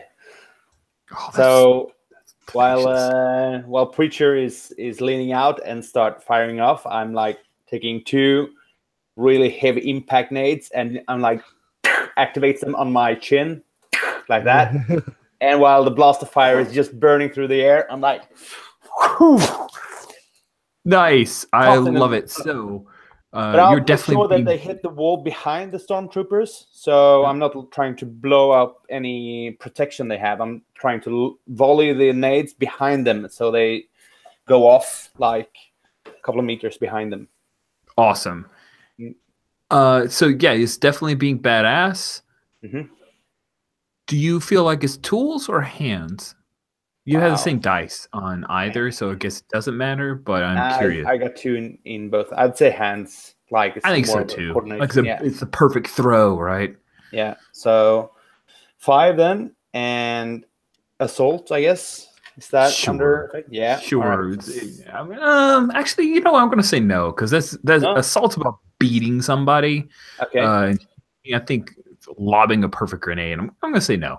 All right. But I will say that it's a normal difficulty. Shebs or pucker factor in effect. Normal Okay. difficulty of 2. And I'm definitely tossing you a kark for laying down cover fire. Oh, okay. Okay. I just rolled here, but I can roll one more and see if I can add that one. Is that okay, Rich? Sure. Yep. All right. Let's see what I get. Oh no, I only got 2 successes. That's all you needed. I said it was a normal Really? difficulty. Yeah. Really? All right. Good. Did So you 2 roll any successes. ones? There's a Yes. whole big bunch. So 1. sweet. So you throw that. I'm trying to think. So I think you just getting shots less interesting. So Maybe one of the stormtroopers, like it's not shot, but like some of the explosion from the grenade actually comes back and like hits him. Some of the shrapnel and stuff like that. ooh, that's not bad. But I have another thought. It'll be a further complication. So you throw that, and then there's this huge explosion, but then your speeder bike just gives out, like pop. Whatever it was what was a failure becomes a critical failure, and it just falls out from under you. You only fall like a meter. It's just not anything that's going to cause you any further physical damage, but you're going to have to find some other way to get the hell off this rock. Ouch. All right. Yeah. Okay. That makes sense. Yep. So it just sort of breaks down, or just catches. Yeah, it just breaks down. I mean, if you had some time, you could fix it. What's going on. It's a couple things that are tricky. You had to codge this thing together. What are you going to do? Yeah. All right. Cool. Awesome. So we're going to so your bike falls to the deck, and we're going to have a reaction moment of that, and then because this may go for a few more kind of rounds, I'm going to go ahead and call bio break here. So this is our commercial break, as it were. So we're going to take 5 to 7 minutes, and we'll jump right back into the action and see what Preacher is doing to capitalize on the troopers, which are down. Like awesome. You've taken out the troopers in the hangar bay at this point. Okay. Cool. Excellent. Thanks.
I think it was more 5 minutes. I don't know.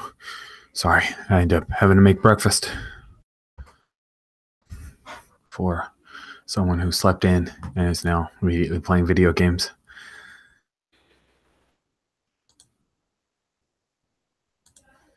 Cool. Good. So Christian's not back yet, but I think we should jump back in. So we will jump back to Buzz. You've gotten everything set up with the power and lights and life support. What is your next plan, Spook? And of course, Scrap's out there still getting beat on by a trooper.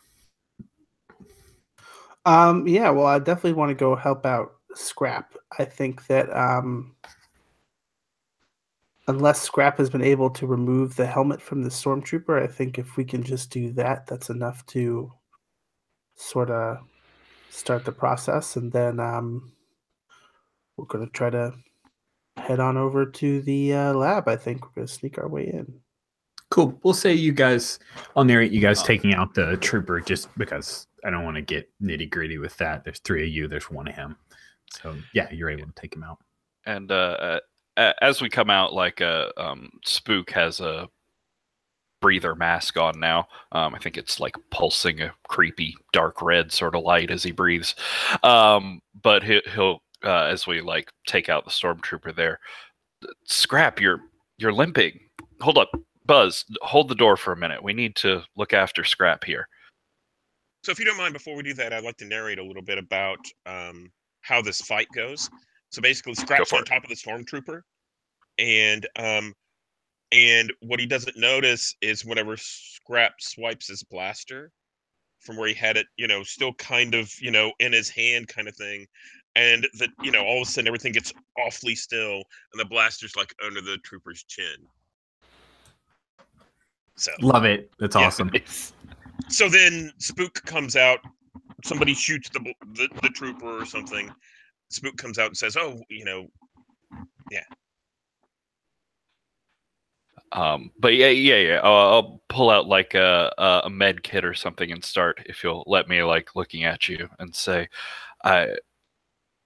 little brother, I have to say I was away for a while, but to hear that you stood up in front of Tagda and lied to his face, that's pretty good. Being inside of a Hutt's den is an intimidating place. The chains were painful, but the lie, it was, it will be the truth. I will put the restraining bolt on Buzz. No problem. I can respect your mind. You think your way through a deal very cleverly. Is Buzz in on this, or is he doing other side work? Like, is this just a moment between the 2 of you guys, it seems like? Yeah, I think Buzz is more like, we have a timetable. Make sure that you accelerate the process. Right. This will take as long as it takes, Buzz. It's Scrap's brain that we need once we get into the lab. I do not understand why it takes you so long to repair your processes. I think Scrap will kind of stand up and lean on Spook, on, I guess, maybe the side of his leg or something like that, but lean on him, as they kind of move along. Nice. I'm going to give each of you a D6 kark back. So go ahead and roll it. Don't roll a 1. Okay, I rolled a 2. See, thank you for paying attention to my humble request.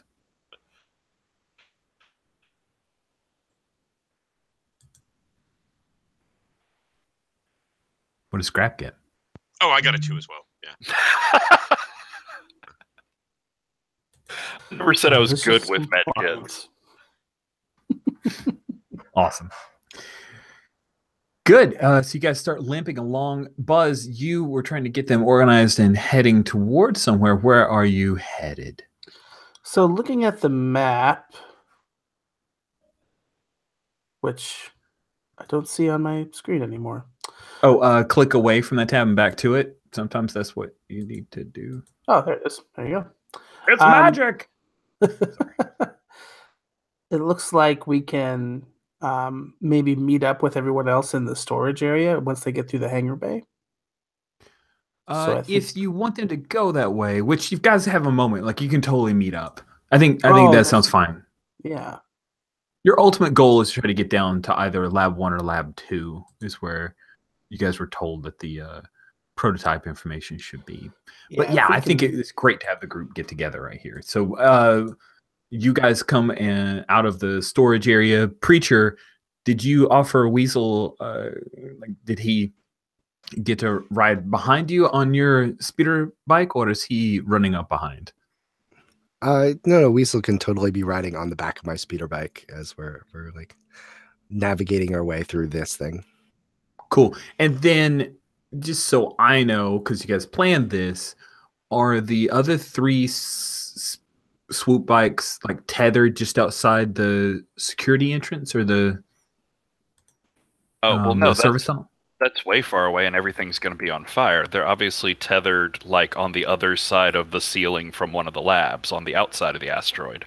Okay, awesome. I love that. That is a such better plan. That's why I'm glad I asked. Good. So yeah, the 5 of you guys meet back up again. You notice that Weasel is not on his swoop bike. I do think that maybe like because like the hangar bay maybe is it like really large or anything like that? It is big enough for a Lambda class shuttle to get on. So imagine a hangar that you could easily fit a pair of TIE fighters side by side in. Okay. All right. Never mind then. Yeah, you see fire behind them and a lot of smoke kind of billowing across the ceiling as you guys meet up in the storage area. Storage area here, there's a lot of crates, like the legit crates, not small space dragons. Lots of crates here, a few grav pads. There's also like a little array of blaster carbines that are kind of stacked up.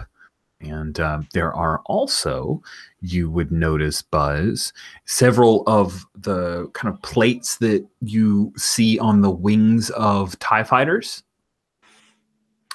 They're all stacked up in a row, like it's been mass produced, and they have a certain sheen to them that looks very new. Yes, the twin ion engines are all lined up, but there's no cockpit.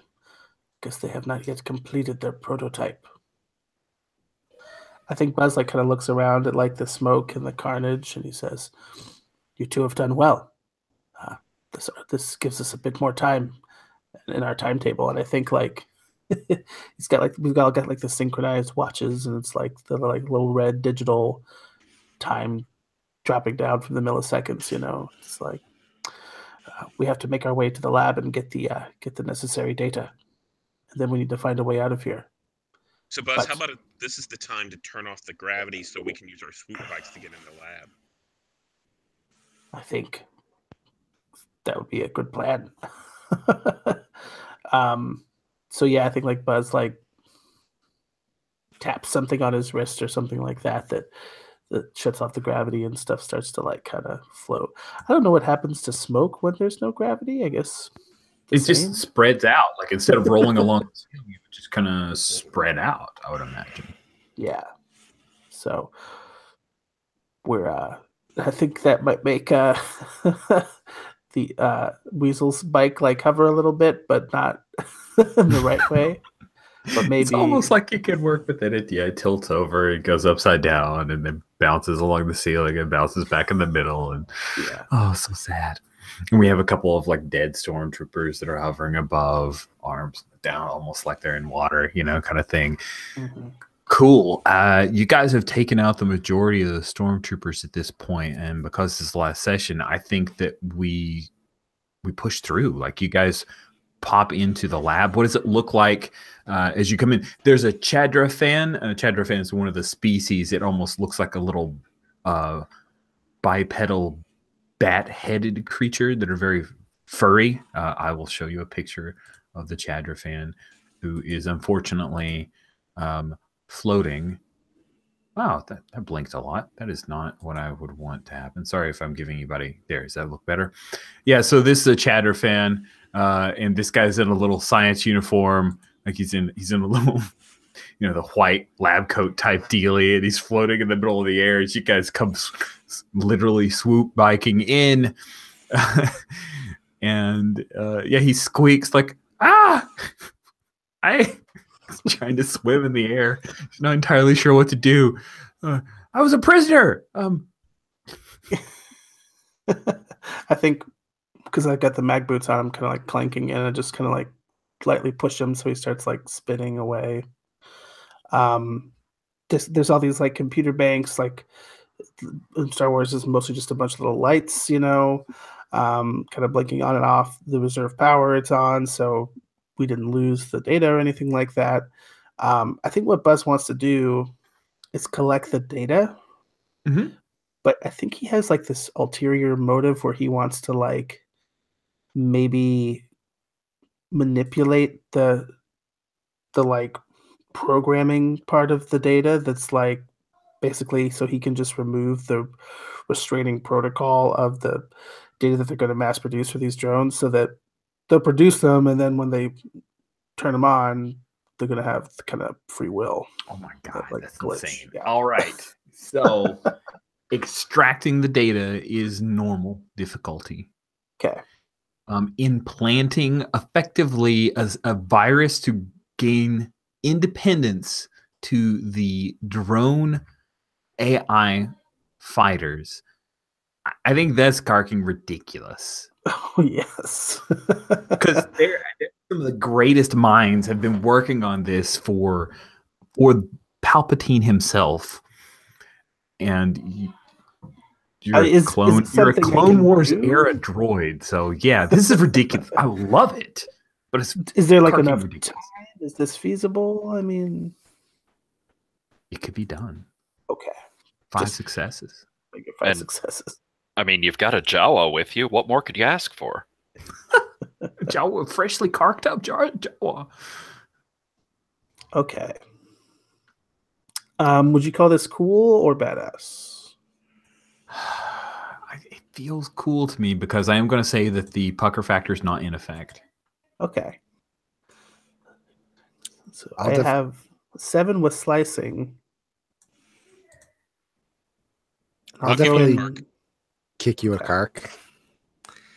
I need you to tell them what you're doing. You have to reveal this crazy plan, Buzz, because if they're going to help you, they need to know exactly how karking ridiculous you're being right now, because I love it.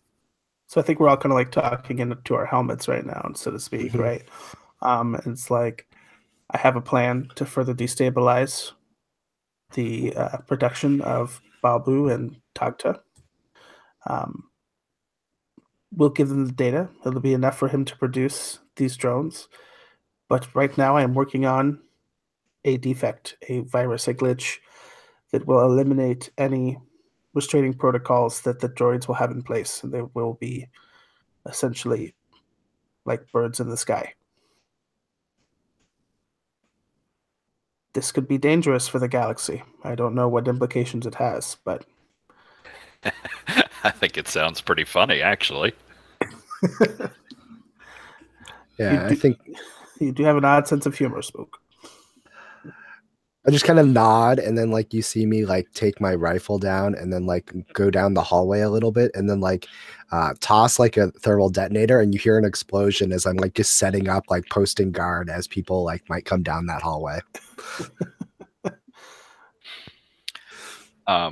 I'll throw you a kark, and I think maybe I have like a data chip or something that has like diplomatic droid immunity programming sort of stuff, where like diplomat droids that really need to interact with people and build up long-term relationships, they need protections against being wiped and stuff like that. So I think I have some sort of like lingering chip from that. Oh, cool. Yeah, and I don't know if you heard, but Scrap threw you a kark. And what this looks like is, you and I have, I think, been doing some research on restraining bolts. And this is kind of a software version of a restraining bolt. So we understand what's going on and how we need to bypass it, at least in software. Okay. Wow, well, that brings me to like 12 dice. So, because I threw in 2 of my own karks, I only have 1 kark left. So, let's see what we can do here. Oh man, this is so exciting. All right. All the dice have disappeared. Here they come. Oh boy. Wow. 1, 2, 3, 4, 5, 6, 7, 8, 9, 10. Oh my god. It's the most dice I've seen in a game of 1%er ever. We set a record. Here, let me. So it's on the YouTube. I'm gonna actually show this. There, look upon that. Present to everyone. That is what we see. Look at all those yellows. All those even yellows. What a craziness. Very cool. Oh, that's great. That's great. Awesome. So you pull in the data, kind of inject in your sentience virus or your independence protocols in a way that Balbus people, if they actually mass produce this thing, if he lives that long, it will be a thing that is now canon in Star Wars Saturdays. Oh geez. In future games, I'm sorry guys, you can blame Buzz, the Clone Wars era droid. This is where the timeline sort of diverts. This is where we fork. Awesome. Cool. So I kind of like to bring the Osiris Station assault to a close. What are some... Oh, sorry. Yes. I just wanted to say, and it doesn't have to be long, but I wanted to try one thing while he's taking the time to reprogram that. I wanted to head over to the officers' quarters to see if we could find any sort of like leverageable or blackmail material against Togta that's not related to that particular research project. Okay, cool. Yeah, so see, Togta didn't like this. Wasn't Togta's operation. This was a completely this was a third party thing that Balbu got some dirt on and said, "Whoa, if I like land a hit on this, I can mass produce it and make a lot of money." Gotcha. Spook would know that going in. Yeah, I'm not doing a great job of like laying down where all the different factions are. Spook would know that going in. Is there anything else that you'd like to try to snag or anything you're doing on the way out? We should totally steal some stuff so it doesn't look like we just broke in here and they look too close at the programming. Yeah, so we that's should smart. Totally steal some stuff. So if you break into the officer quarters or whatever and just ransack their stuff. Yeah, and as far as a pointed thing, I think he does still have his like long-term vengeance of any sort of actionable information against the Empire that he can get. And you know, there's stormtroopers here, so there may be something. But yeah, doing a cover job of stealing a bunch of other stuff and information to go along with what we stole is a good idea. And I think we should take the stuff in the armory too. Yes. Yeah. It's a great idea. Okay, great. So won't we do a blackmail roll as if it's a discovery roll for you, Spook? And while it may not have a direct impact on this game session, it might set up future storylines if you find blackmailable offenses here. I think you're using your head and being cool, and of course, blackmail as the aforementioned. We'll call it hard. And while they're doing that, I think we're blaming it on the rebels because we're gonna thanks for the resupply, Imperial scum, like in spray paint and stuff like that. Nice. 5, 6, 7. Bump.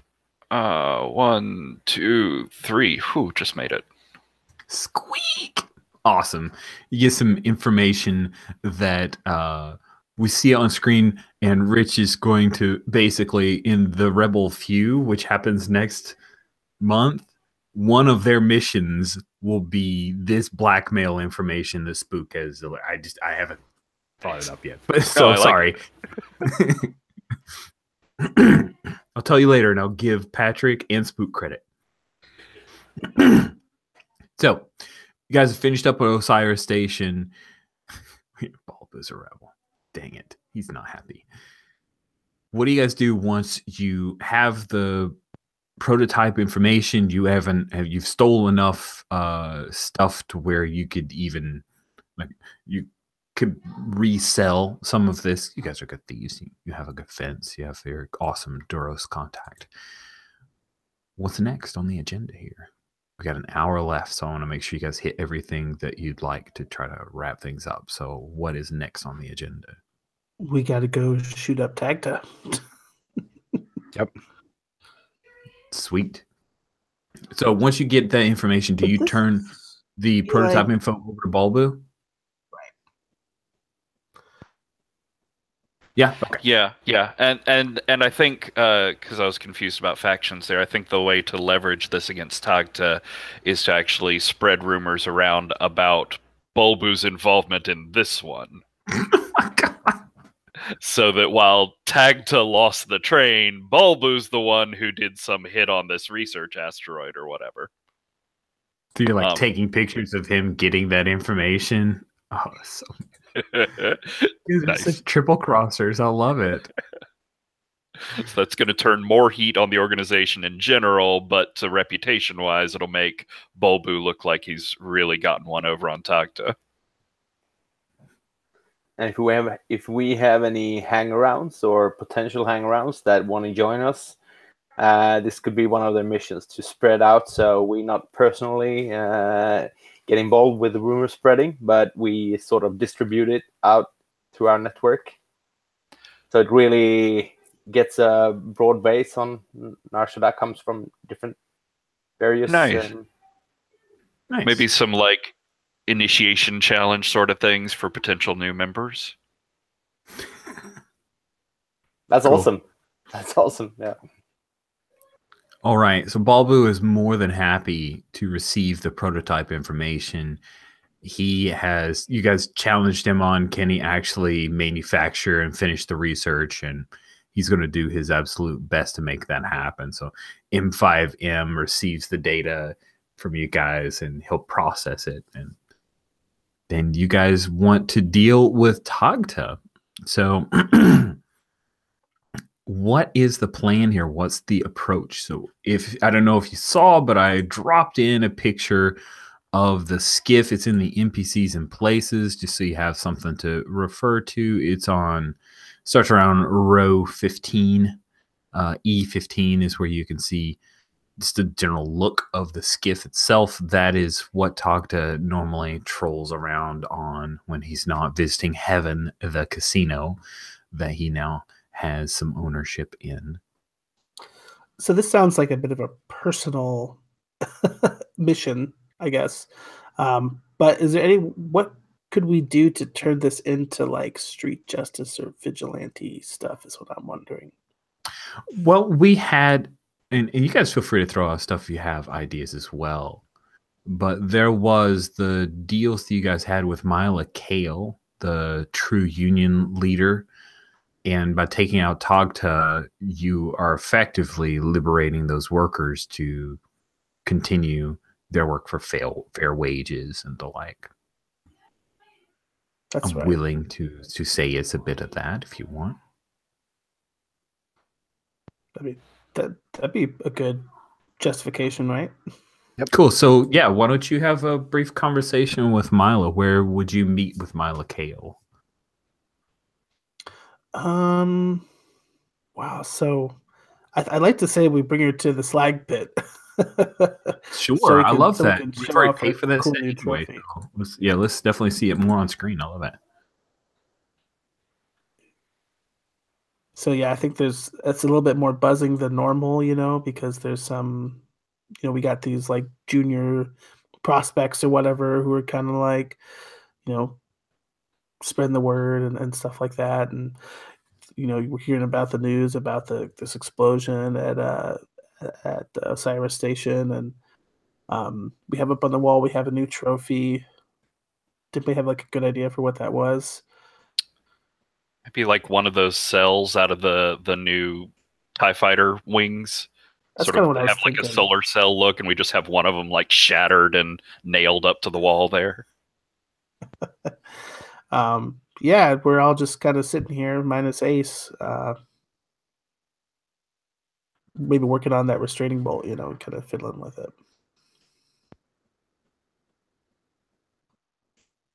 Cool. Then Mila comes in. She's got a couple of workers with her. They're all like they're a little grungy. Their clothes are a little shabby. This is probably not a place that they would be able to afford a lot of drinks. Mila is in her late 40s. She has a gaunt look to her. She maybe was fair at one point, but years and years and years of hard work have kind of degraded her body, and her, you see her gnarled hands already showing a great deal of age. Her nails kind of down to, you can see the quick is really tight to it. It's even like a bit of grease around the nail bed that she can never quite clean off. They come in and she makes her way over to your table and stands at the end. She normally deals with Ace, so there's a moment where she kind of looks to all of you, not sure who to talk to. Mila. I give her a nod. I'm like, me and Weasel, we brought you some of those weapons that other time. I remember your face. I understand you wanted to help us somehow.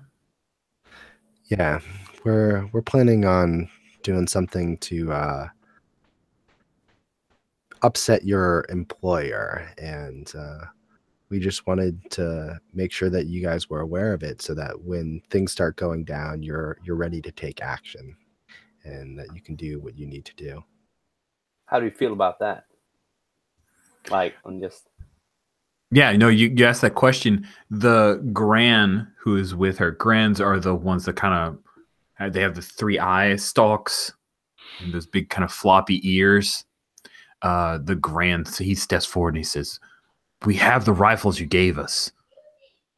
We could start a riot if it will help." And Milo does not like the idea of a riot, but he's already offered it. At the right time, a riot could actually be very helpful. We need to spread Tagta's resources around and his attention in places. If you could help with that, we could take him off guard. Mila nods. She seems very nervous about that. You know, there's the way that she wrings her hands. She says, I know that Tagta has recently upgraded his security. He told us about it. There's a group by the name of Seraphim Tactical who are providing security consultation. Well, that just made things worse and more fun.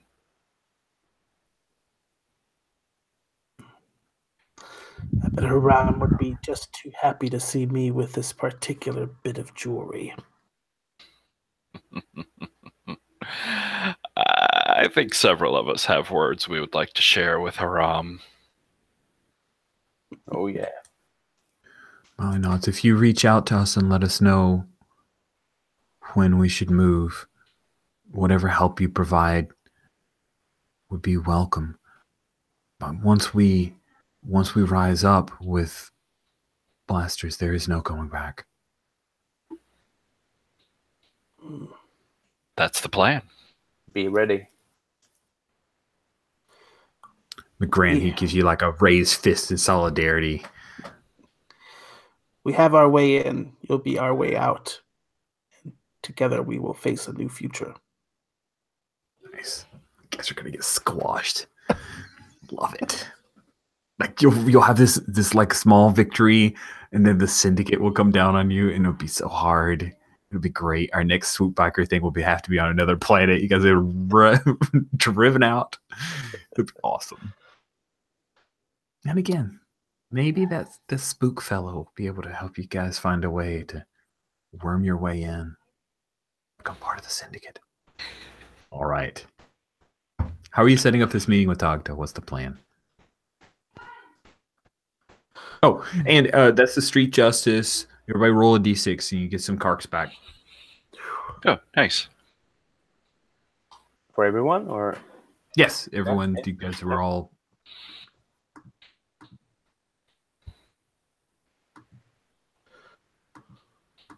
You might want to take turns. I just realized if everybody rolls dice on roll for your party, it gets a little crazy. Okay. So I think that Scrap is going to take Buzz aside. He's going to say, "You have to be convincing that the restraining bolt works. So I am going to turn this on, and I'm going to show you what it's like, and then, trust me, I will turn it off."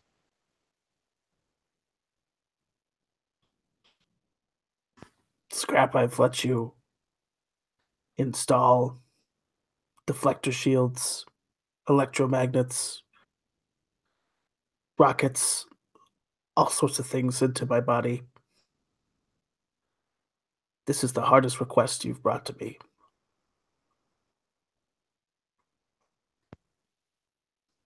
I think he reaches up and puts a palm on your, on your chest plate. It will be okay. All right. I suppose this is something similar to what you call fear. So I take the restraining bolt and I attach it to his neck. And what does that feel like? Great question. You beat me to the punch. I definitely sorry. want to know. Yeah. No, I'm happy you asked it. It's great. Wow, it's like I think all the color in the film like grays out, on screen, so to speak. Everything turns gray and like high contrast, and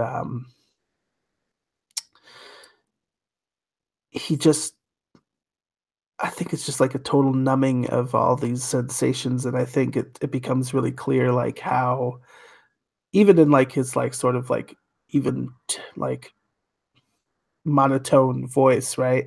Like all aspects of personality or uniqueness are left. Like every bit of C3PO is like replaced with like just like monotone rhythmic like speech, And yeah, it's just like I don't know. I'm trying to think of like a real life analog that'll help like kind of compare it, but yeah, just gray, I think So I is a good think, way to do it. yeah, so I think the way that this looks then is that basically Scrap then, pulls out the little Jawa button and hits the button, which causes Buzz to kind of lock up a little bit. So he knows what that feels like. And then he takes the bolt off and he says, "We are brothers. We are good." That just reminds me of why I fight for what I do, why we must bring about change. I'm no longer content to make my own money and be an independent force. Scrap, this is my last mission with the gang. After this, I only have time for revolution.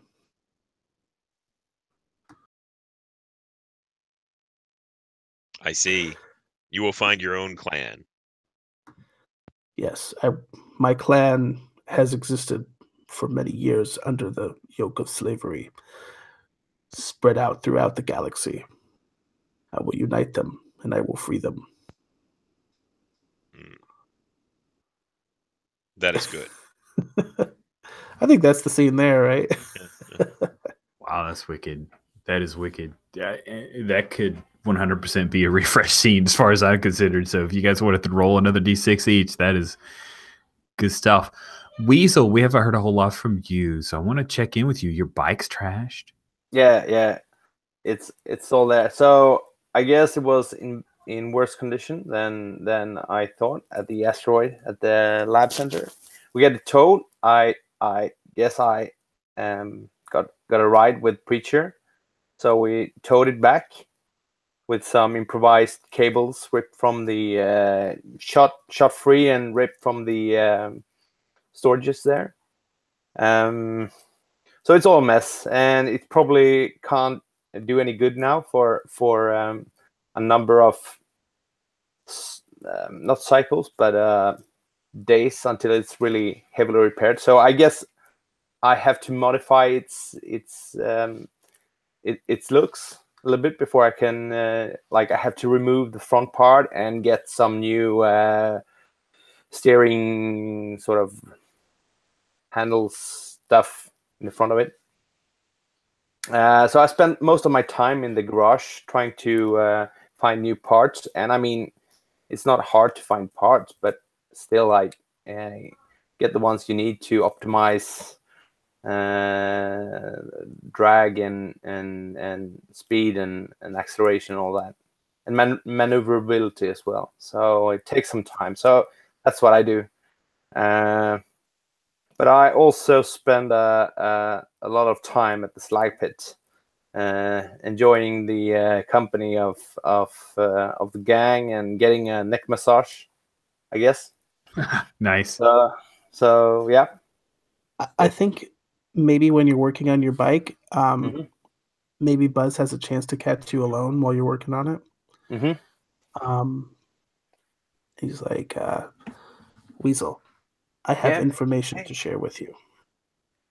Information? What kind of information is that? Are you okay?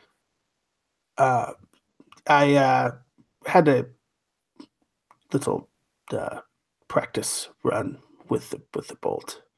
Yeah. It's fine, but I have some medical information to share with you. Yeah. Okay. I get up and wipe my hands. And what's that? First of all, this is an adapted ointment that I recovered from the doctor. It's been a new blend of steroids and antihistamines. It should be more adaptable to your biology. Oh, thank you very much. Yeah. And I hope that with this gift, I have let your guard down so that I can deliver this heartbreaking news. Spook has been giving me some tips on social interaction. What are you trying to say? You have a disease. It was uncovered during your medical procedure. What are you saying? I'm well, right? Look. Right. Or what are you talking about? Disease? It's called Notes disease. I prepared a data pad. I have some summarized information for you. Mm-hmm. What's up with that? I'm all well. Just look at me, right? Everything is fine, right? There are many things about you that are good, indeed, but your health is not one of them in the near future. This disease, it will attack. Where did you get Buzz? What are you saying? What? Like, I'm trying to process the whole thing, but trying to find rationale as well. So what are you saying? When did you get this information? Is this? I was trying to find the right time to tell you. Oh my God! It's all in the data pad. So I guess I could find some treatment, right? Some medicine. I mean, they were nice. That was it. Womwa? No, the hammerhead helping out. It seems to be genetic. Something from birth. What are you saying? Like, I'm sitting down and to put it quite frankly, it's time to bring you into the shop. I don't get this. You're due for some mechanical upgrades, Weasel. What are you talking about? Am I going to die, or what are you saying? All biological life forms die. It's one of your many weaknesses. So I'm really not really. Does anyone else know about this? No, I have shared it with few. Only Spook knows. But all right, I'm like, Buzz. Let's. I'm not sure I'm following you here now. So I'm trying to sort of get someone else to sort of verify all this, and I'm like, the data pad contains all the information, but to put it even more simply, your limbs are going to begin to wither, your skin, your flesh shall begin to disintegrate, your bones will crumble. Let me see here. Your tissue will deteriorate. Yes, all of that, which will eventually lead to catastrophic heart failure. Your liver will shut down. Your 6 kidneys will begin one by one to shut down, which will lead to when will all this happen? Buzz, what are you talking about? Am I sick? Yeah. All right. You are, and I kind of like look over to like your collection of explosives that you kind of have piled up. Like you are like a time bomb. Oh, I think would be the analogy I would use. I think we could sort of change scene there, sort of, and maybe cut in something else when I'm trying to process all this. Maybe like I think accepting it that quick doesn't. Next to me, like touching my back or trying to give me a neck rub or something with his mechanical fingers. Like it's all good, you know, or something like that. Yeah.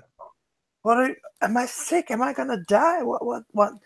Like this is a shock, obviously. So I'm not sure really. Weasel, he has sort of. I mean, do we have the data pad still with all the information? Yeah, we still have it, right?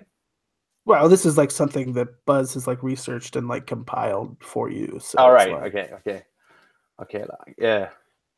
So it's all very like clinical and like like scientific and stuff, and probably hard to parse. Yeah, and I'm not like medical literate, so I take your words for it. But I guess I end up in the slag pit way too many nights, like trying to drink it away, but then realize that this is probably a death sentence to some extent. And I think I want to find out more about it, but I'm just trying to get myself wasted. Like you go through the data pad and you kind of just like scroll through all the like medical information. After a while, just becomes a blur. And at the end, it's like bulleted points of like proposed solutions. And there's like this one that's just like funeral service, traditional weekday funeral service featuring these things that I've researched, like that are part of your my culture, right. And then the second like bullet point is talking. It's like all of these like diagrams and stuff about like cybernetic like revamps or whatever, like basically giving you like prosthetic limbs and stuff, basically turning you into a cyborg. So that's all. I think that's the only solutions Buzz has proposed so far. So, wow, that's intense. Yeah. It's really cool. I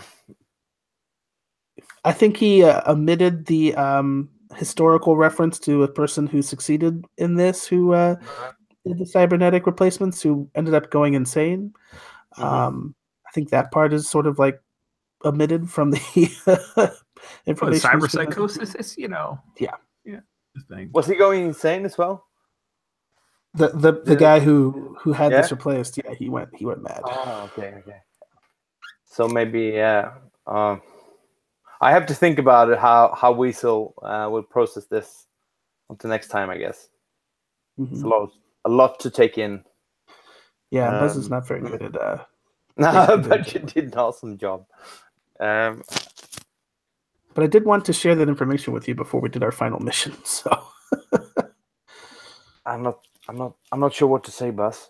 I'm really not sure. And then I sort of maybe this scene like starts with Buzz explaining all this to me. Like I'm standing there in the garage and it's all empty, me and Buzz, and then we cut that scene and we see Buzz and Weasel in the slag pit, like with all this music, a lot of dancing, and this filled with life, and it just sort of ends with Weasel sitting there sleeping, drinking and sleeping, drinking until sleeping, in the slag pit until everyone just leaves, and that leaves the slag pit almost empty from guests, sort of. Maybe like and there's a Togruta masseuse, and she's got like tons of credits because you're tipping like crazy because you're dying soon. So why not? Yeah, exactly. Awesome. Awesome. I love it. Good. So yeah, I feel like. What do you think about a quick scene with Preacher? We haven't seen a whole lot of Preacher. I'd love to see something before we head to Togta. I'm okay if we skip it because I have more things that I would want to do after the mission with Weasel after that thing happens. That sounds good. Makes a lot of sense. Awesome. Do you guys go to visit Togta on his pleasure barge, or do you want to present yourselves to him at maybe the back rooms of the casino known as Heaven? Ooh, no, don't go into a hut casino. That is the worst place to challenge them. Yeah, I think the pleasure barge. Plus, that has more cool swoop bike scenes potential. Yes, absolutely. Yeah. So I think the way that we get this set up is Scrap kind of puts a physical chain on Buzz as well, and they both get on Scrap's swoop bike. His swoop bike is basically just a big jet engine. Okay. And that's awesome. Yeah. So basically you can be on the back and then whenever we get there, well, I think the way that we've rigged up the restraining bolt is that whenever anyone hits the button, you get like a little picture in a picture. So like normally you have your full vision, your HUD vision, and then basically whenever the restraining bolt hits, you see the little picture in a picture gray area that tells you what, the way you would normally act under the restraining bolt. I like it. Yeah. Like a little simulation. It's nice. You have the little options like in Terminator. Give me your clothes. Sweet. Who is attending you? Is it just Scrap and Buzz, and then everyone else is support? Probably. I mean, it's like a secret betrayal that Togta was trying to set up. Yeah, I think I should be going in just with Buzz, and then the rest of you can, attack or something like that. We'll be the inside guys. Awesome. So because we're really good at shooting. Yes, you are. This is a great plan. I love this plan.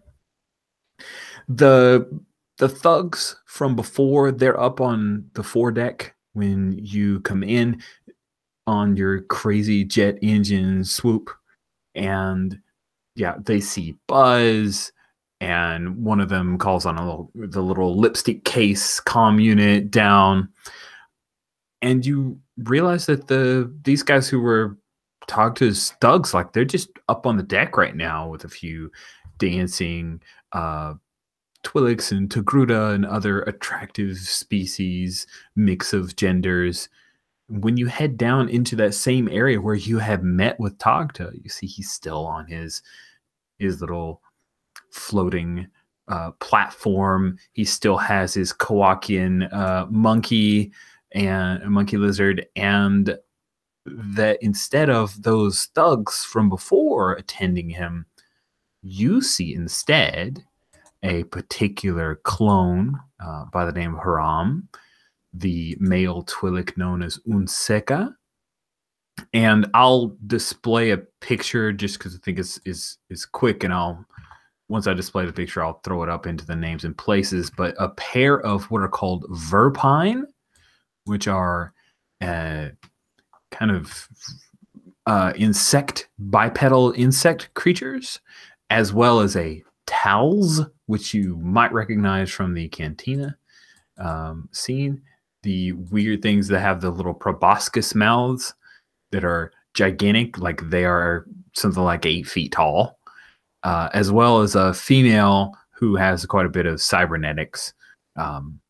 And that is the rest of Seraphim Tactical. It is Haram Unseka Bamavuk, which is the Towels, Zix and Zrai, and then the human, her name is Fenchurch.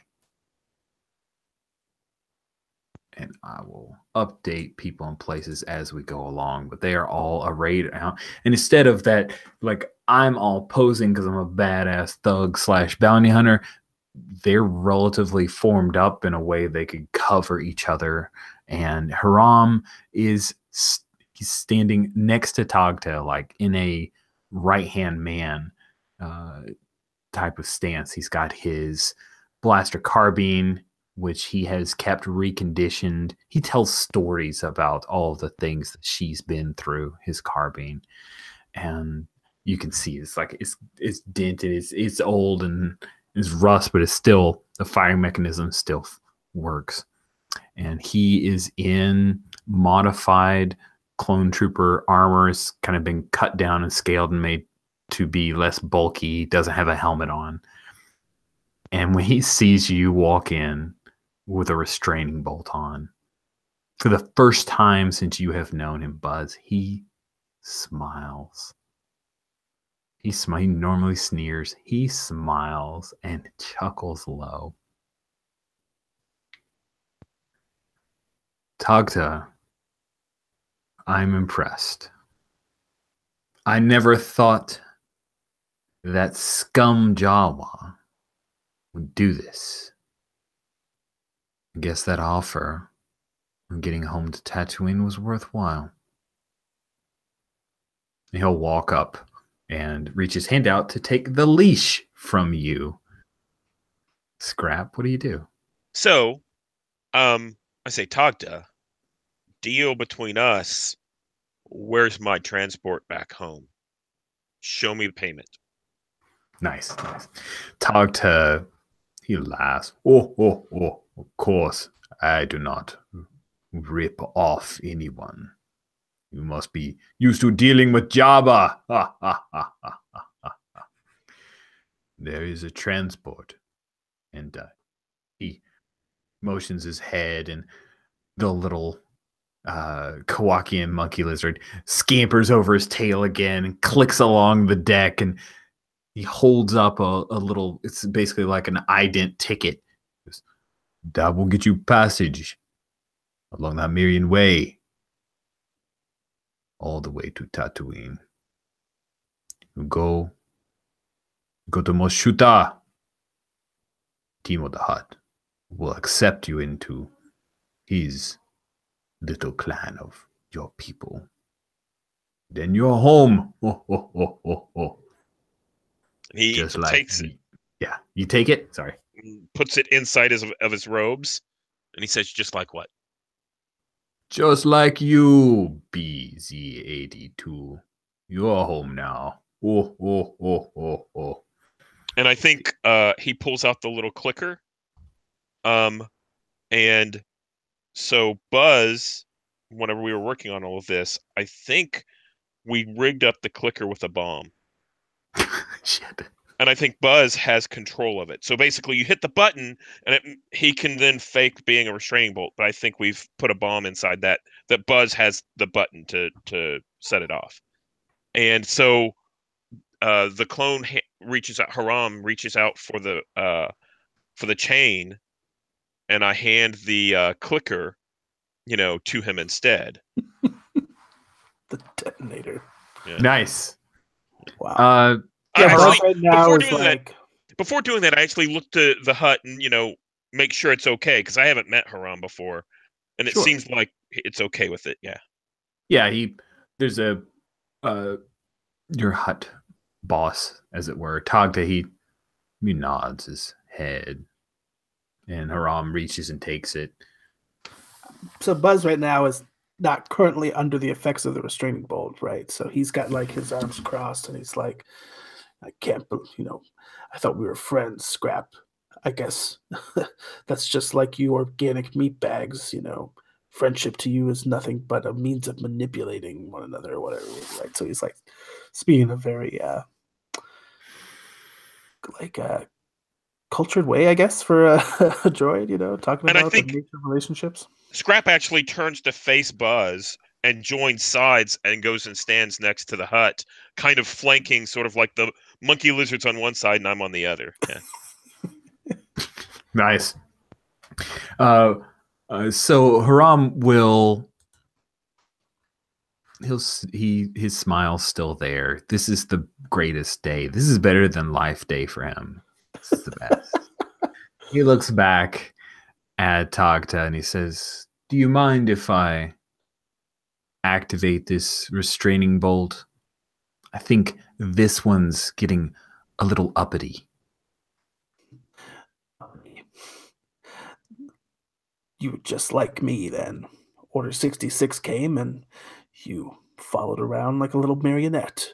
Well, I rose up away from my oppression and I decided to do something on my own. And here you are, still a slave to the Empire, like you always were.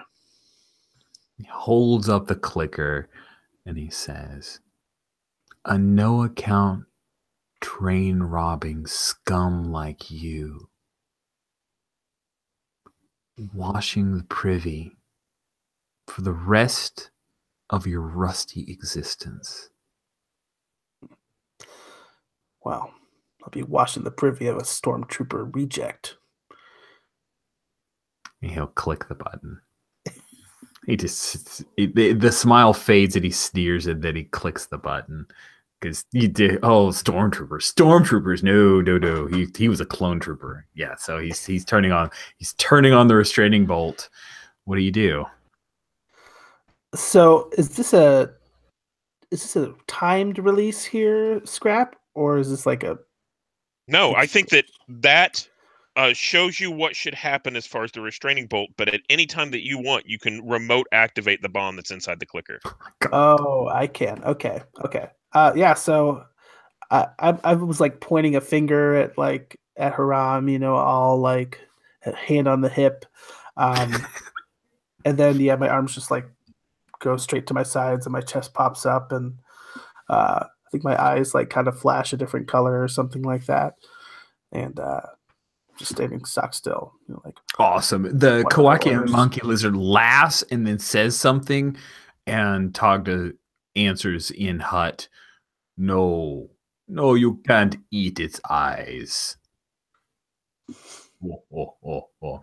Cool. So we're going to cut outside because I want to catch up with Spook, Preacher, and Weasel.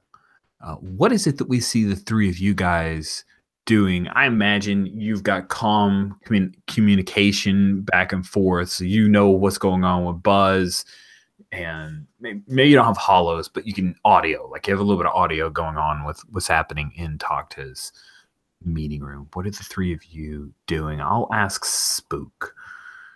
So I was thinking, I really like the idea of the remote detonator there in the control switch. But, more explosions are always more fun. So I think maybe that remote detonator is not tied to just that explosive, but also the ones that we're going to have to sneak onto the underside of the barge. Wow, that's pretty wicked. I love it. So is Preacher here? Is Preacher back in some kind of sniper position? I think I'm somewhere else in a sniper position. I've got my swoop bike and I've got these rigs set up so that when I come down, I'll shoot, but then I can swoop in and then they can both Buzz and Scrap can grab onto the bike as I zoom in and pull them out. Awesome. So as a sniper position, perfect opportunity for you to take action as well as supporting with Kark. So that sounds awesome. Weasel, I was trying to handle this in text, but I was replying to the wrong person.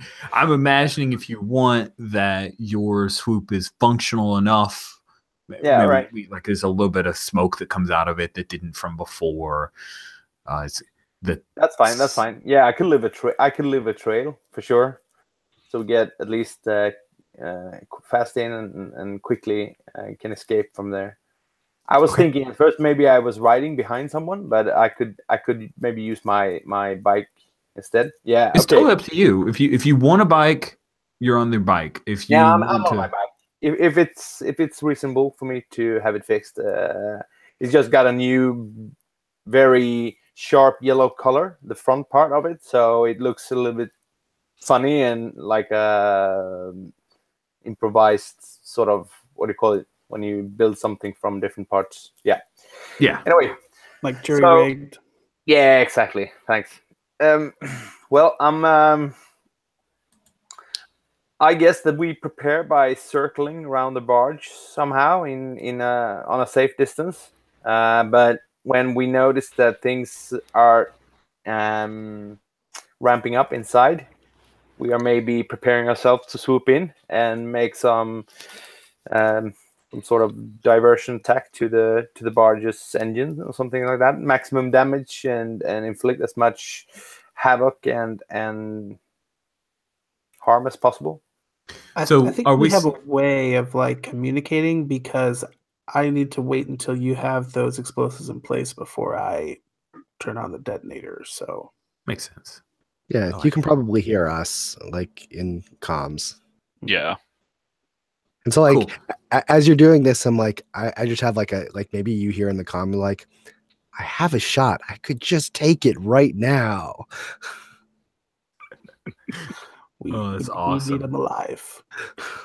So I'm imagining Preacher's like up on some floating platform. She's got her beautiful swoop bike tethered and just kind of just hovering, bobbing a little bit there. So then, Spook, you were the first step is you're the one who's going to plant some bombs, right? Yeah. So I think we know like the path that this pleasure barge is taking, and so out in the terrain, what sort of terrain is it going over? So I'm imagining. Oh, we've reused a set.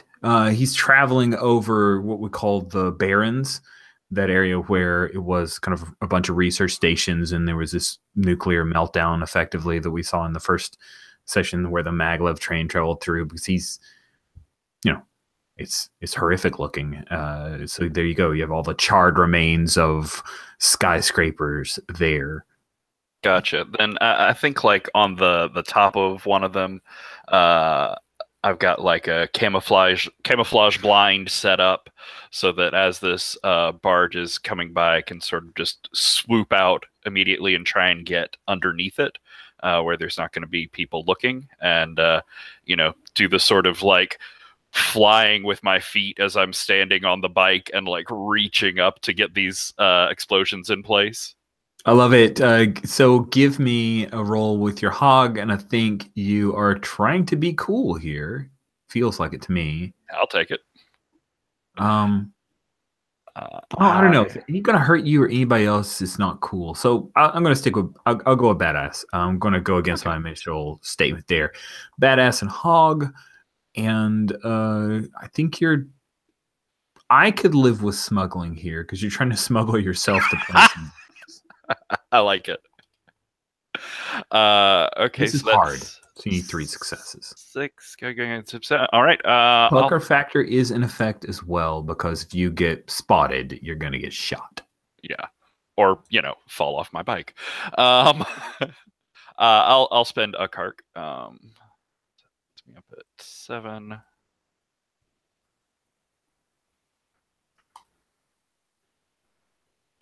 1, 2, 3, and then a bunch of 5s. Whew. Squeak by with that roll. Awesome. Yes, you come out of the blind. We have a Gamorrean kind of looks over the side, but you scoot underneath. You scoot underneath the skiff or the party barge. We have some crazy like dubstep techno, this wobble, but it's alienified, so we don't really know, but it's totally dubstep. It's like we got Skrillex on the side, so we don't have John Williams, can't afford him. So you pull up underneath and you plant a few of the bombs, like of course indicator light comes on. And I think, like, as I place the third one, I drop down and away from the barge on my speeder bike, and in Buzz's HUD, there's just like now a little blinking ready light from that sector. Sweet. And where you've planted it, I'm imagining would take out a lot of the gravity controls. So the moment that pops off, this thing is going to immediately start crashing down, heading down towards the ground. You know, it's not going to blow up everything because that isn't quite as spectacular as, you know, John Carter, Warlord of Mars, crashing ship. They're still on board, so you know yeah, there's that too. Yeah, awesome. So do you hear the communication buzz from Spook that has been set up? Yes, I have, but I'm sort of relishing this kind of like disguise a bit here. Cool. I think that Haram is like, he's got you. You are at his whim. He's gonna go over. He pulls out like a rod, and he says, "With your permission, Togta, I don't think this droid needs to be in the best of shape to work the privies." Okay. But don't get any mess anywhere. And then he'll come over with his rod and start just lambasting, like that moment with Al Capone in the where he's just wailing away at your shoulder. And then, I would love like for like his first blow is like about to come down and like Buzz is stock still, but like and he's like feeling like he's hitting a pinata basically. But like at the last moment, like my arm comes up and like catches the rod, you know. Oh man, badass plus hands. I will call that a hard roll. You pull it off and you've caught it in mid strike. Okay. Let's see. Now that I got some carts back, I can do some stuff. 1 plus. Ooh, that's only a 3, so I'll put in 2 carts for this just to see that happen. So 5 dice. And I'll throw you a cark as well. We depend on each other. Otherwise, things could go. Yeah.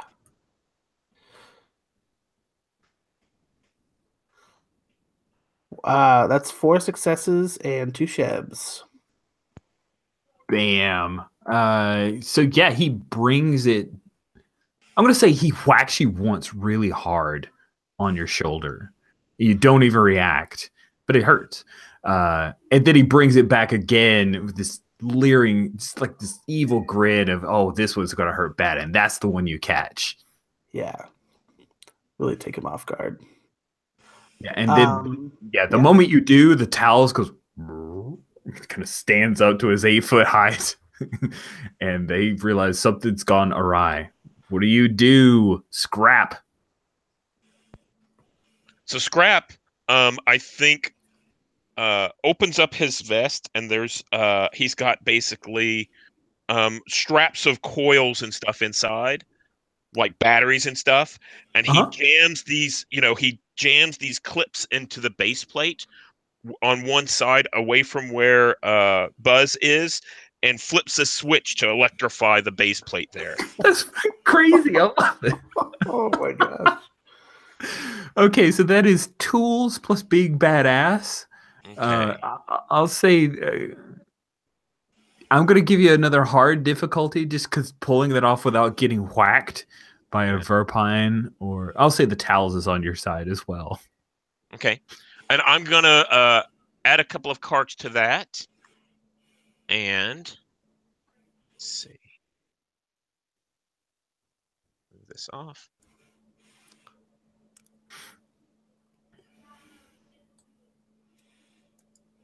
And that is 4 successes and 1 sheb. Nice. You get a little bit of the blowback from the heavy shock, right? It's batteries on you. You had to do the best you could. So there's a little bit of pain involved, but then the entire floor lights up with arcs of electricity. We smell burning white fur from the towels. It screams through his little proboscis and falls to the ground. The Verpine jump up and they're trying to skitter back and away. And it is on, guys. There are blaster rifles that are coming out. What are you doing? Because they're going to try to shoot and kill you at this point. Tagta, his little platform stud covers up, and he's going to try to exit slowly. Right. So that's when you hear the sniper rifle shot, and hopefully Tagda might be going down. Oh man, I'm going to say this shot is karking hard. Yeah. But the good news for you is there's no Shebs involved. That's the beauty of being a sniper, girl. Yep. So I've got badass at 3, tools at 2. This is definitely the fine art of killing someone. Yeah. So that brings me to 6. Karking hard is 5 successes. Karking hard is 4. 4. Okay. So I've got 6. I will give myself another 3 from Karks. So that will get me up to 9. I need one more die, so let's do 1.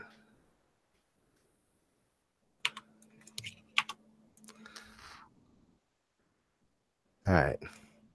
So I've got a bunch of dice now, and now I got to re-roll them.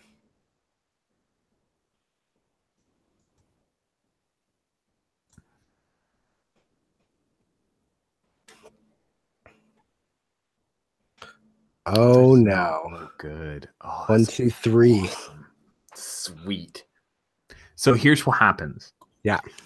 You take in. You've got the perfect shot lined up for Tagta. You squeeze the trigger, and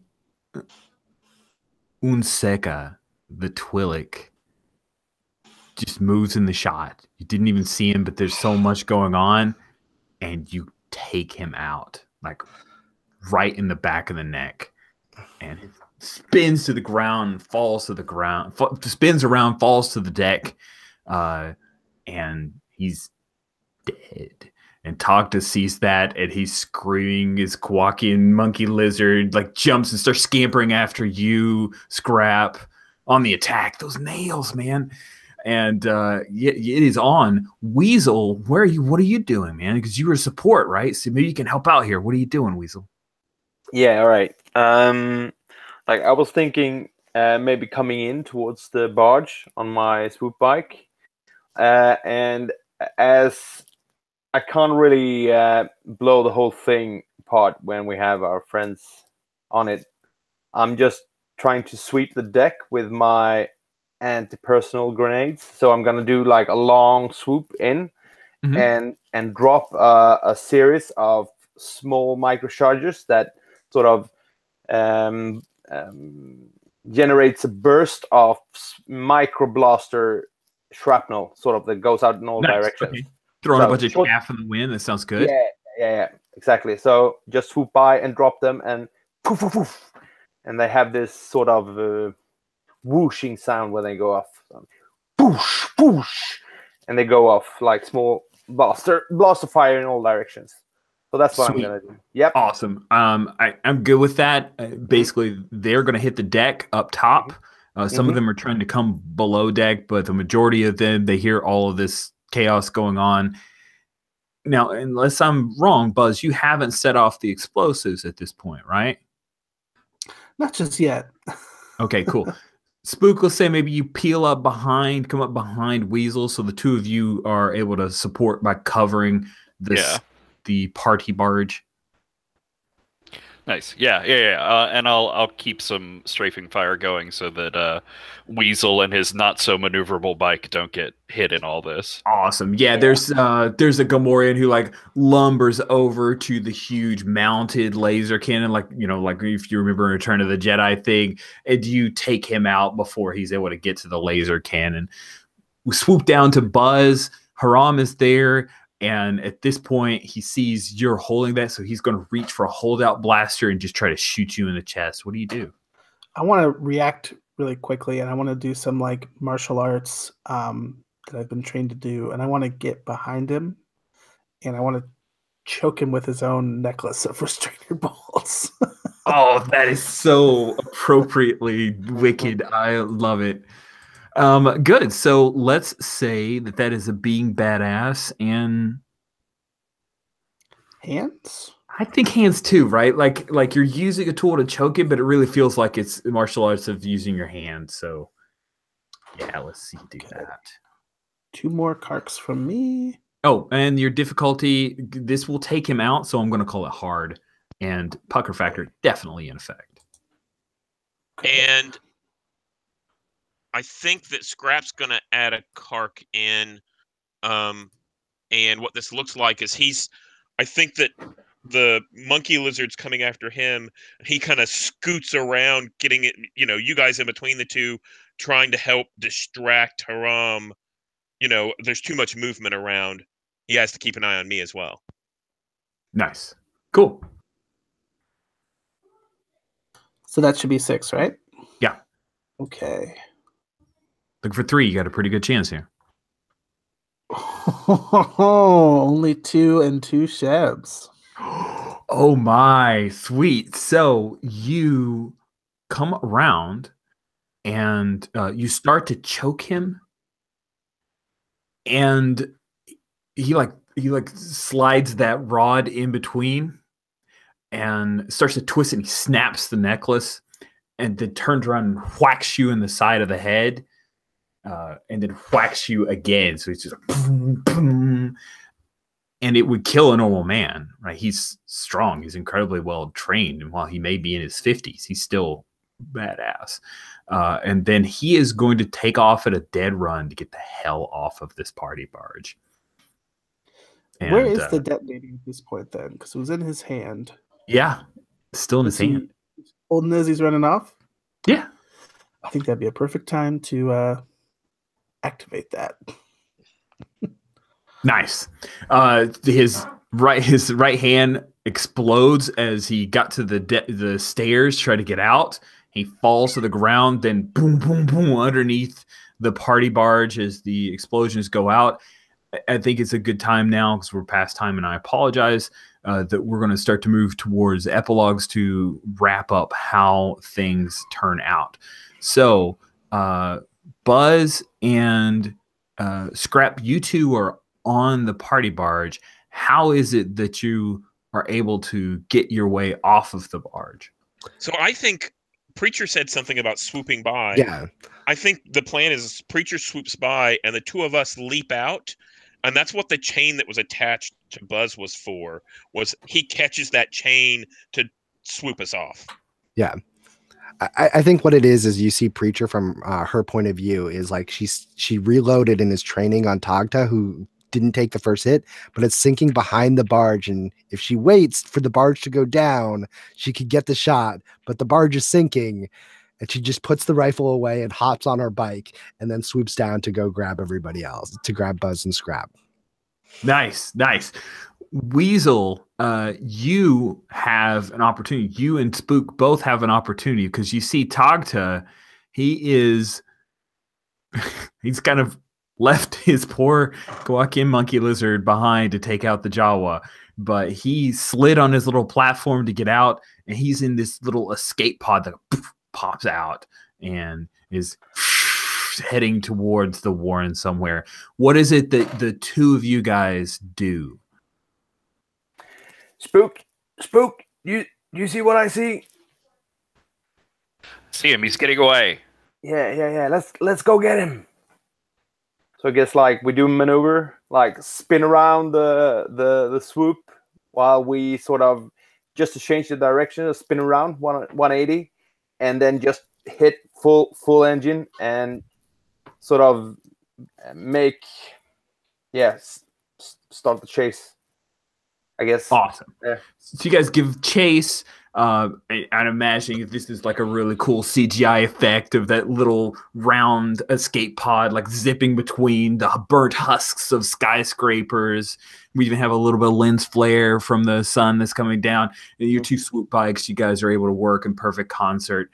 And who is it that takes them out? Spook, you tell me. Which of the two of you guys gets the final shot on Borvo? My engines is starting to get up. Like my smoke trail behind. Like it's just when we get in behind. Like boop, boop, boop, boop, boop, boop, boop, boop, boop, boop, and the engines start to lose power. Like spook, go get him. So yeah, I think sort of out of the smoke cloud behind Weasel as he's starting to go down, Swoop just sort of bursts out of it, and then comes in on that escape pod. He's got dark red lasers to match the sort of coloring on his bike, and I think he's intentionally messed with them a little bit so that they spark and drop like laser bits from where they fire. So there's just sort of like bloody laser rain from the front of his bike as he comes in shooting at them. God, that's scary. Oh, that's awesome. Yeah, so that's the perfect visual, and then he explodes, and your swoop bike like goes through all of the shrapnel as it's come out on the other side, and Tagta Barvo is taken out. The crate things destroy the head of the snake, as it were, of this hut organization, and that will bring our game to a close. I know that Patrick has a hard stop. I would love it if we could do real quick roses and thorns. I know, Patrick, you need to drop.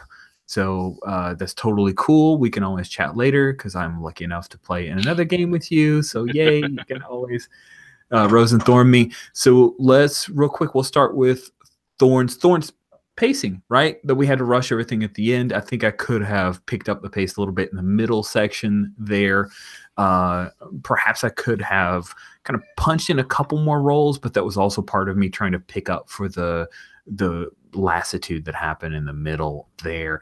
Yoshi, what thorns did you have from the game? As far as like the session, I think you nailed it with the pacing.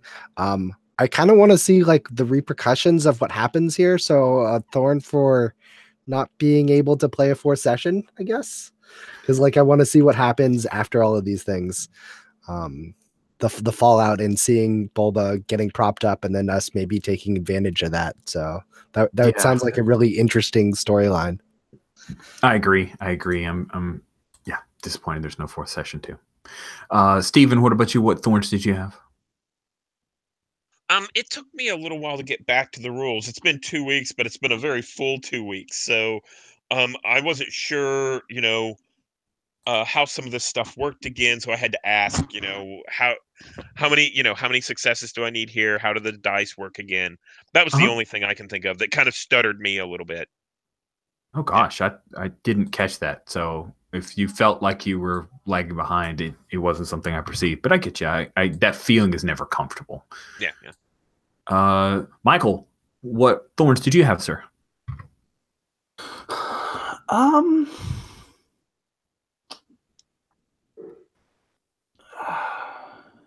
Yeah, I mean, there are certainly some like kind of like unresolved plot threads.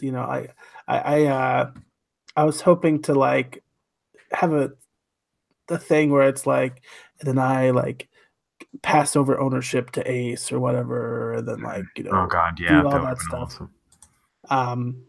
But I think that stuff, I always enjoy that sort of stuff like throughout the week, after the game. So I don't mind that it wasn't on screen because it's something I get to think about and kind of stew on. So that's pleasant for me. But yeah, I think that would have been a cool moment. That sort of thing.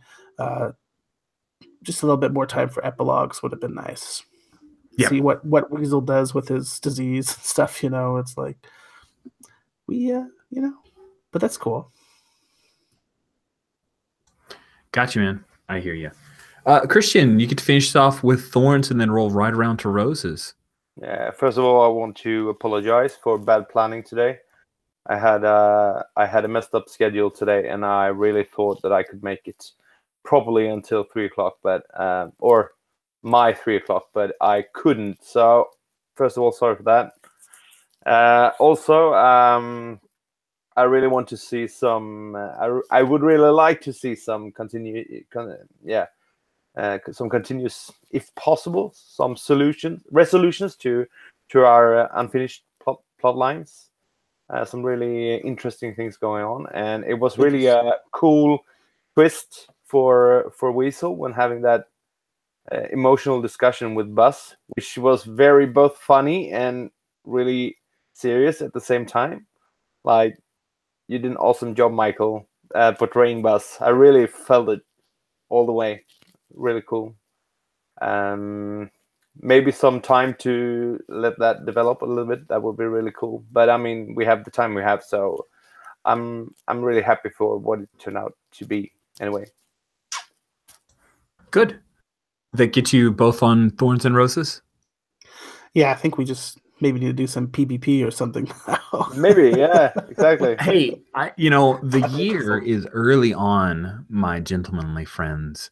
There will absolutely be a return of this highly successful and super fun game. Like, I felt like it was pretty damn successful. I had a great time. Yeah, absolutely. So I wouldn't be surprised middle of the year that this pops up on the calendar again, because I have had a great time running the game.